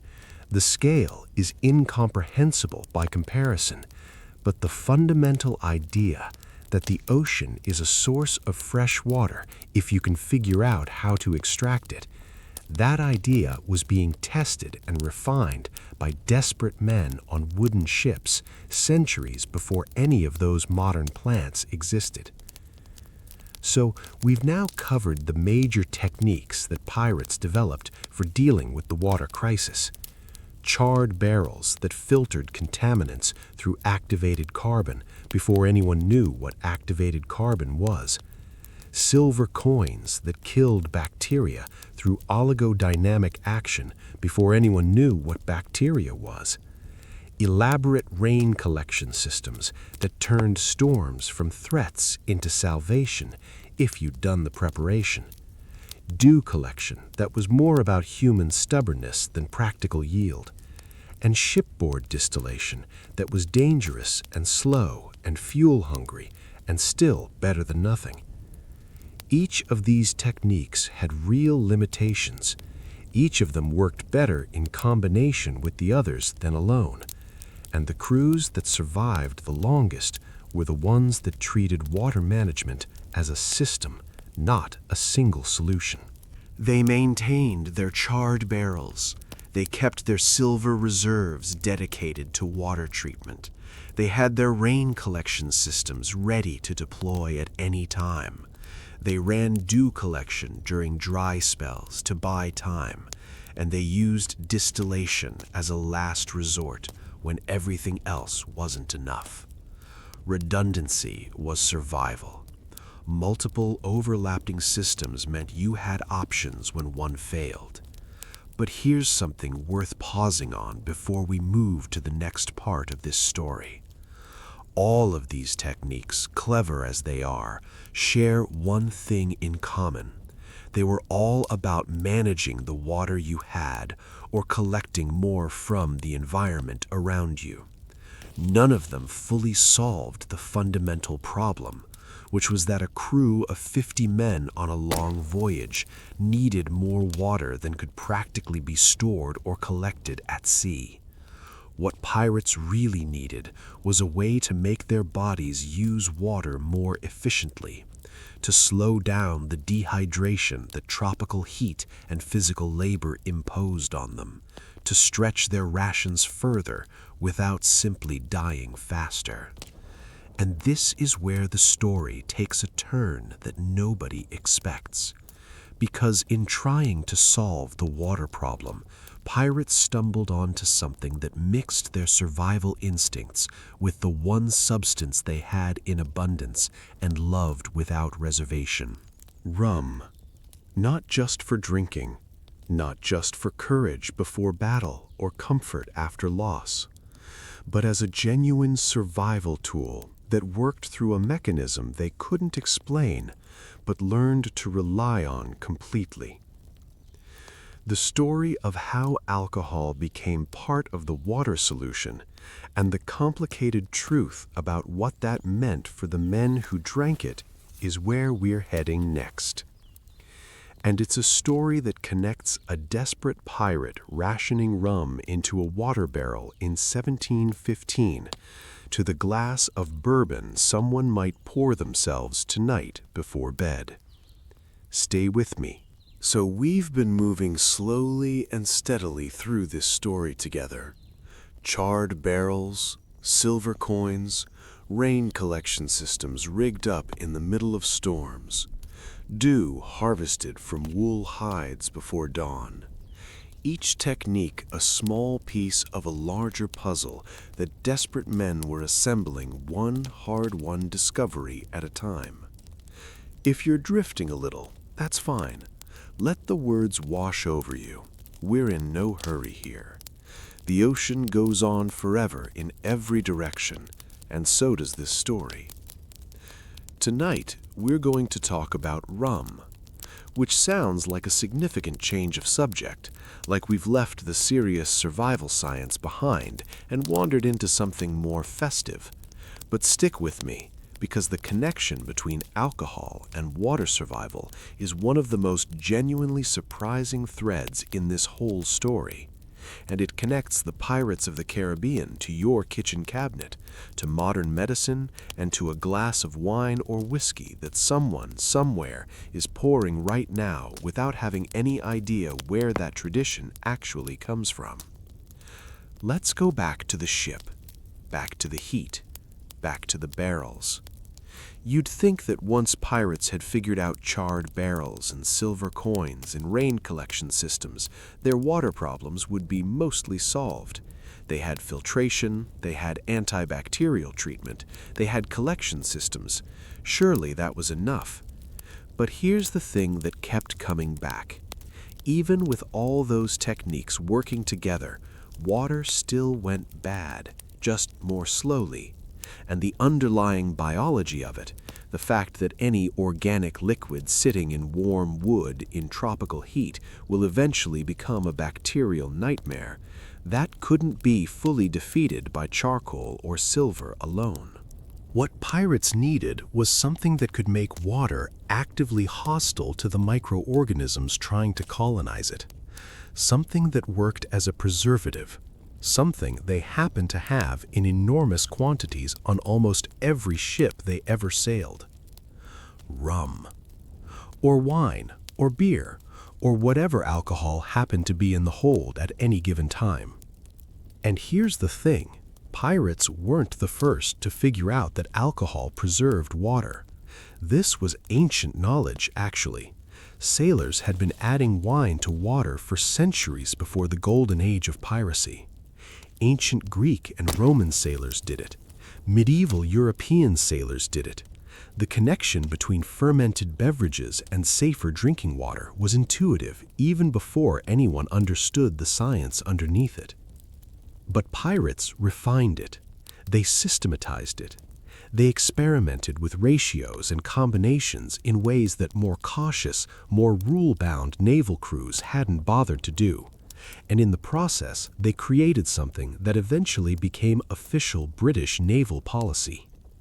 The story of grog is, at its core, a survival story, and most people who've ever heard the word have no idea. Grog, if you've heard the term, probably sounds like just another word for some generic pirate drink, something romantic and vague, associated with wooden ships and bad teeth and adventure. But grog was actually a specific mixture, and it had a specific origin. The word itself comes from Admiral Edward Vernon of the British Royal Navy, who in 1740 officially ordered that sailors' daily rum ration be diluted with water rather than served neat. Vernon's nickname among his crew was Old Grog because he habitually wore a cloak made of grogram cloth, a coarse fabric of silk and wool. So when he introduced the diluted rum ration, his sailors called it grog after him, and the name stuck. But here's what the official history tends to gloss over. Pirates had been doing variations of this for decades before Vernon made it Royal Navy policy in 1740. According to naval historian N.A.M. Rogers' research in The Wooden World, sailors had long known through practical experience that water mixed with alcohol stayed fresher longer than pure water stored under the same conditions. The official Navy ration that Vernon established was 1 part rum to 4 parts water, served twice daily. But pirates, being considerably less concerned with official measurements and considerably more interested in both survival and intoxication, often used much stronger ratios. And they had solid reasons for doing so beyond just wanting to feel warm and unconcerned about their immediate problems. Here's the science that pirates understood instinctively but couldn't have articulated. Alcohol is antimicrobial. It kills or significantly inhibits the growth of bacteria, fungi, and other microorganisms. According to research published in the Journal of Applied Microbiology, ethanol concentrations as low as 10% can meaningfully reduce bacterial growth in water. At 20% alcohol content, roughly what you'd get mixing 1 part rum, typically 40% alcohol, with 1 part water, you create an environment where most harmful bacteria struggle to reproduce. The alcohol doesn't make water completely sterile, but it dramatically slows the contamination process that would normally turn fresh water into that greenish, slimy disaster within days. According to food preservation studies, alcohol acts as a preservative through multiple mechanisms working simultaneously. It denatures bacterial proteins, essentially unfolding and destroying the molecular structures bacteria need to function.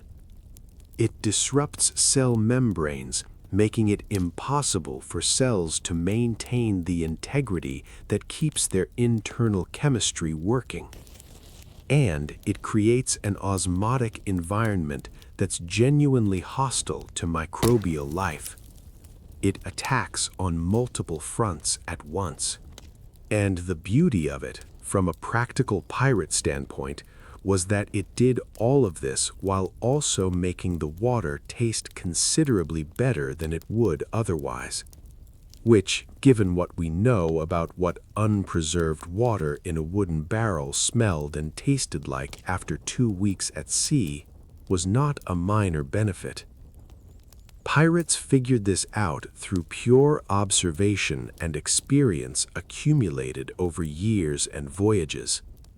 They noticed that barrels containing rum water mixtures stayed cleaner longer. The water didn't develop that foul smell as quickly. It didn't turn colors. And men who drank it got sick less often from gastrointestinal illness.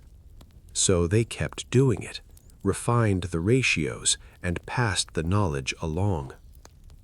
There's a wonderful account from Surgeon John Atkins, who published The Navy Surgeon in 1742 after years of experience on naval vessels. Atkins wrote about examining captured pirate ships and being struck by their water preservation methods. He noted, "The rogues have stumbled upon a truth that our own service has been slow to adopt. Their practice of mixing spirituous liquors with water, while born from vice, produces a medicinal effect. The water thus preserved remains wholesome far longer than water kept pure. Born from vice produces a medicinal effect. That combination of moral disapproval and grudging scientific acknowledgement captures something essential about how the establishment tended to view things that came from pirates. They were wrong to do it, but they weren't wrong that it worked."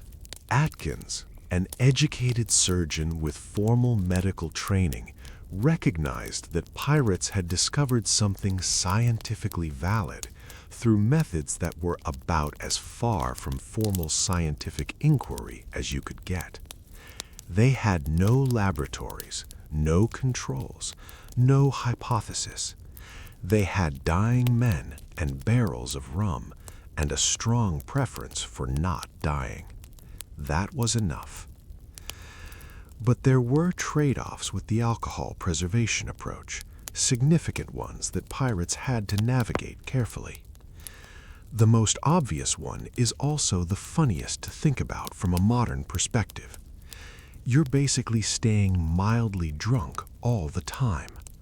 A crew drinking water that's 20% alcohol is consuming meaningful amounts of ethanol throughout the entire day.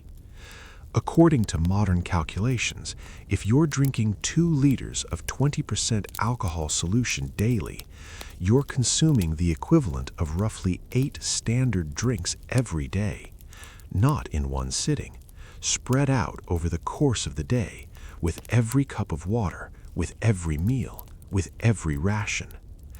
Now imagine trying to climb rigging in that state, trying to handle weapons, navigate by stars, make crucial tactical decisions under pressure, react quickly when a rope snaps or a wave comes over the rail, all while perpetually, mildly, inescapably buzzed. It's not ideal. According to research on alcohol's effects on cognitive and motor function, even mild intoxication impairs judgment, slows reflexes, and reduces coordination. These are exactly the capacities you need to be sharp on a sailing vessel, where mistakes kill people. And the chronic nature of the exposure made it worse. You never fully sobered up. You never got a clear day. The baseline shifted, and what felt normal was actually permanently impaired. So captains had to balance preservation against functionality. Too little alcohol in the water, and your supply went bad faster. Too much, and your crew became dangerously impaired. Different captains drew the line in different places based on their circumstances and their personalities. There's a darkly comic account from Alexander Exquemelin's The Buccaneers of America, where he describes a crew member who progressively adjusted his own personal water ration to include more and more rum over the course of a long voyage. The man started within normal parameters, a reasonable mixture that would have been recognized as sensible by any experienced sailor. But over the weeks, the ratio crept. A little more rum, a little less water, then more rum again. By the time anyone noticed how far the ratio had shifted, the man was essentially drinking rum with a symbolic splash of water added for appearances. Exquemelin wrote with what reads like very dry amusement. His great thirst for drink cured his thirst for life. We fished his body from the sea the next day, and I confess several men commented that he looked quite content in death. Probably the only time he was well hydrated in weeks. Gallows humor. That's how sailors processed constant proximity to death. You either laughed at the absurdity or you went somewhere dark and didn't come back. Most of them chose to laugh. Beyond rum, pirates experimented with other alcoholic beverages for water preservation purposes, and each one came with its own particular set of characteristics. Wine was popular when they could get it, usually stolen from captured merchant vessels carrying cargo from Spain or Portugal. According to historical wine production data, wines of that era typically had lower alcohol content than rum, somewhere between 10 and 14%. They provided less preservative effect per volume than rum, but had the practical advantage of being less obviously intoxicating. crews could drink wine-preserved water throughout the day without becoming completely non-functional quite as quickly. There are references in Spanish colonial archives to pirates who specifically targeted wine shipments and who sometimes seemed to value the wine more than other cargo that was objectively worth more money. Merchant captains couldn't understand it initially. Wine wasn't gold. Wine wasn't silver or spices or bolts of expensive cloth. But the pirates understood that wine meant their water would last. Wine meant survival on the long stretches between ports and prizes.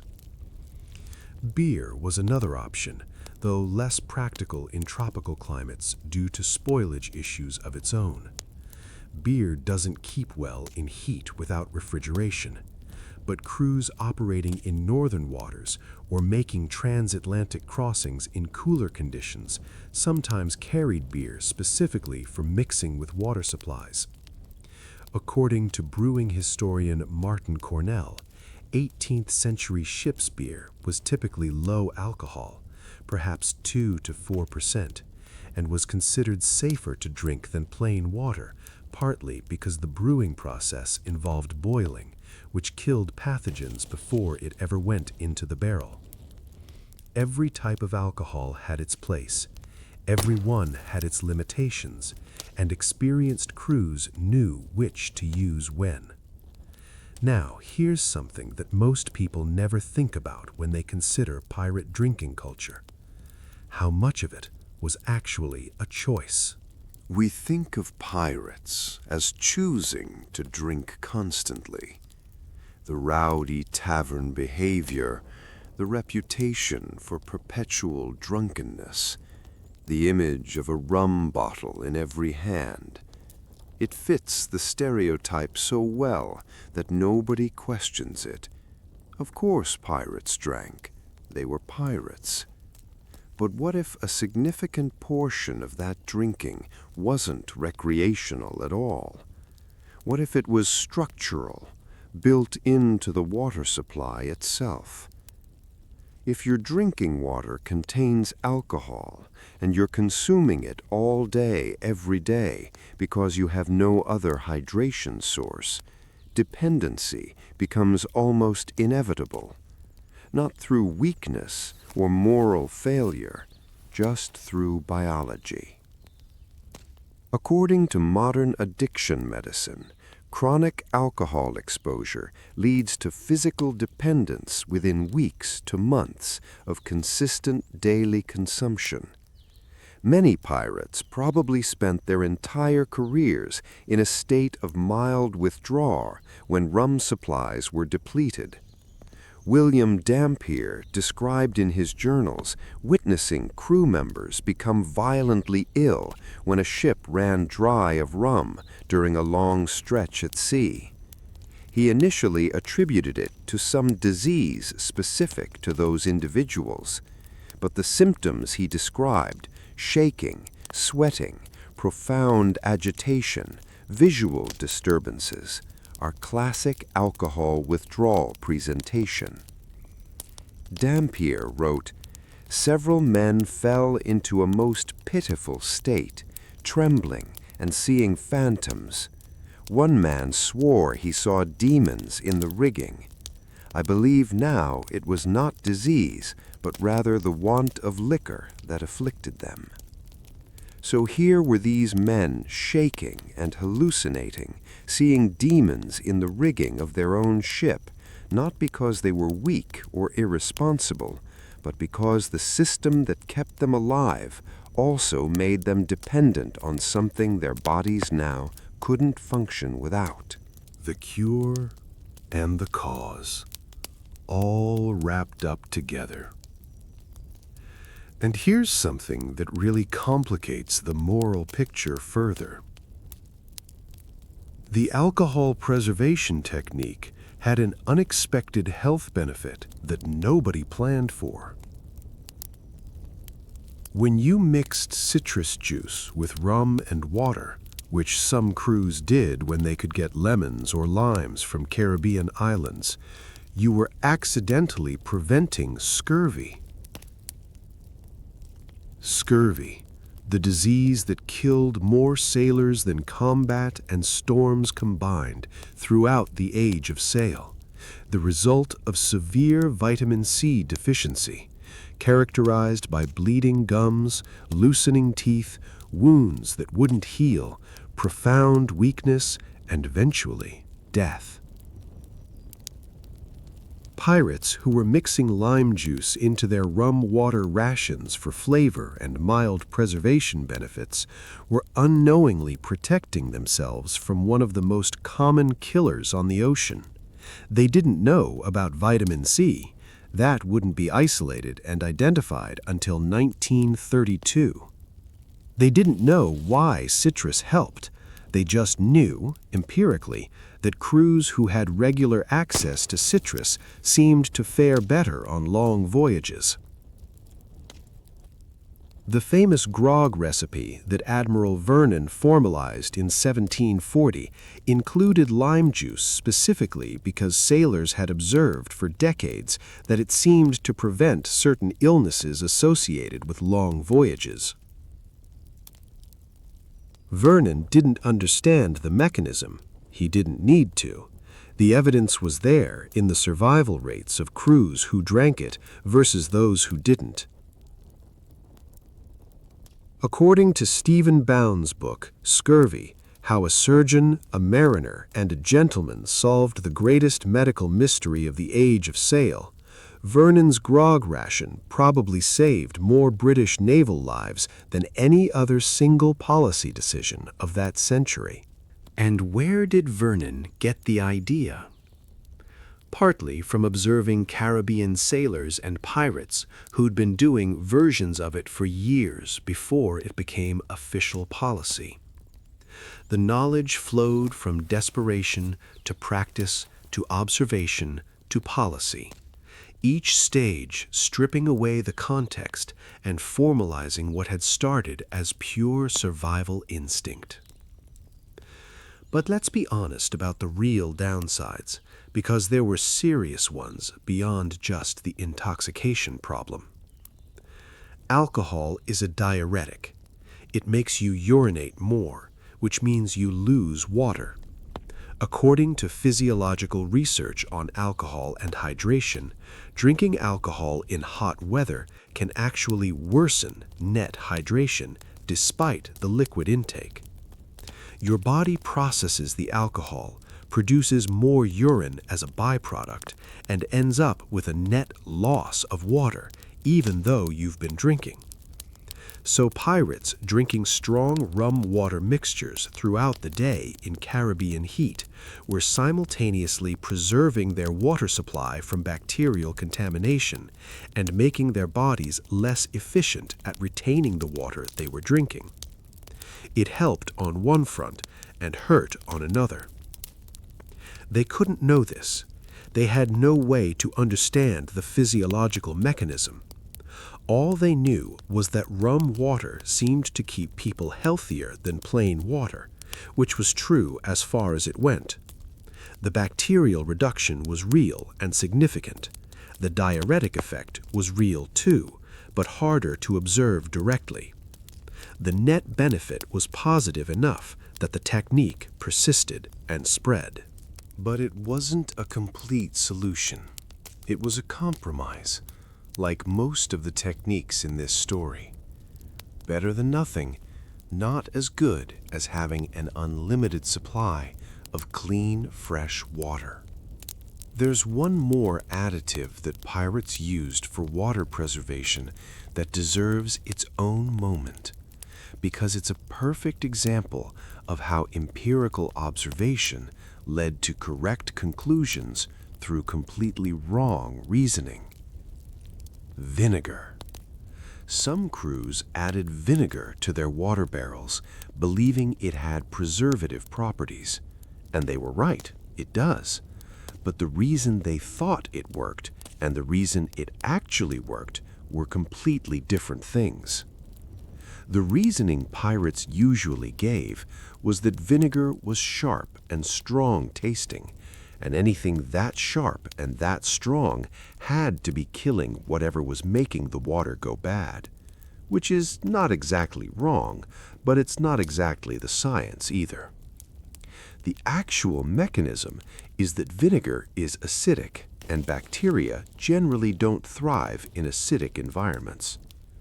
According to food science research, vinegar with an acidity of 5% or higher can significantly inhibit bacterial growth.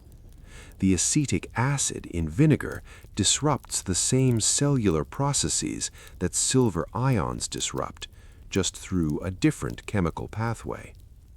So the conclusion was right. The reasoning was approximate, and the result was water that stayed better longer, even if nobody could explain precisely why. The taste, however, was universally described as awful. According to accounts of various sailors' memoirs of the period, vinegar water was one of those things that sailors accepted because they had to, not because they wanted to. It was sour, it was sharp, it left a coating on the tongue, and it made every ration feel slightly like a punishment. One account from a merchant sailor captured by pirates describes being given vinegar-preserved water during his captivity and writing afterward with feeling that even the foulest plain water he'd ever drunk had been preferable to water that tasted actively hostile. He wrote that drinking it was less like hydrating and more like arguing with the liquid. Arguing with the liquid. That's a sentence that deserves a moment to breathe. Some crews tried combining multiple additives together. Vinegar and rum mixed with water, or silver coins in a charred barrel with a splash of lime juice. According to the few surviving records detailed enough to show these combinations, the multi-additive approach was generally more effective than any single technique alone. The charcoal absorbed particulate contaminants. The silver killed bacteria. The alcohol provided chemical preservation. The acidity from vinegar or citrus created an inhospitable environment for microbial growth. All of it working together. None of it perfect. All of it better than nothing. And managing all of it simultaneously, keeping track of which barrels had which treatment, monitoring the quality of each, knowing when to add more silver or when to re-char a barrel that had been used too many times. That was a real skill. A specialized knowledge that experienced quartermasters developed and guarded and passed on. According to research on pirate ship hierarchies, documented by historian Marcus Rediker, the quartermaster on a pirate ship had more practical influence on daily survival than even the captain in some respects. The captain made the strategic decisions. The quartermaster managed the resources that kept everyone alive long enough to execute them. Water management was central to that role, and quartermasters who were skilled at it were genuinely valuable, sometimes more valuable than good fighters, because a crew that could stay hydrated and healthy could fight better and longer than a crew that was slowly dying of thirst or illness. So where does all of this leave us? We've traced the water problem from its brutal origins to a remarkable collection of solutions that pirates developed through necessity: charcoal filtration, silver purification, rain collection engineering, dew harvesting, shipboard distillation, alcohol preservation, acidic additives, multiple layered systems combining several techniques at once. All of it developed by men who had no formal education in chemistry or biology or engineering. All of it refined through trial and error that cost lives. All of it preserved in oral tradition and scattered written accounts that historians have pieced together over centuries. and all of it pointing toward a broader truth about human ingenuity that gets lost sometimes in the formal history of science and invention. Innovation doesn't always come from laboratories and universities. It doesn't always come from people who know the right terminology and have access to the right equipment and operate within established frameworks of knowledge. Sometimes it comes from desperate people with no options left. Sometimes the most important discoveries in history were made by someone staring at a problem that would kill them if they didn't solve it, trying everything they could think of and paying very close attention to what happened next. Pirates didn't set out to become water scientists. They set out to survive. And in surviving, they left behind a body of practical knowledge that quietly shaped maritime history for centuries. But there's one more chapter to this story that we haven't touched yet. Because all of these techniques, as impressive as they are in context, still left pirates fundamentally dependent on fresh water sources that were limited and unreliable. The charcoal and silver and rum could preserve water longer. The rain collection systems could supplement supplies during storms. The distillation could produce small amounts from the ocean itself. But the real breakthrough, the idea that would ultimately change everything about how sailors related to the ocean around them, that was still coming. And it came from an unexpected direction. Not from pirates experimenting on their own ships, not from desperate men trying to survive a water crisis, but from the intersection of pirate knowledge and colonial innovation, from the places where pirates went when they weren't at sea, from the ports and islands and communities that grew up around the golden age of piracy. The story of how pirate survival techniques made their way into the broader world, how they influenced everything from naval policy to bourbon production to modern water treatment, and how a body of knowledge that started with men who were mostly trying not to die ended up saving millions of lives in ways nobody could have predicted. That's where we're going next. And it's a quieter story than the one we've been telling. Less about immediate desperation and more about the slow, steady movement of practical knowledge from the margins into the mainstream. Stay comfortable.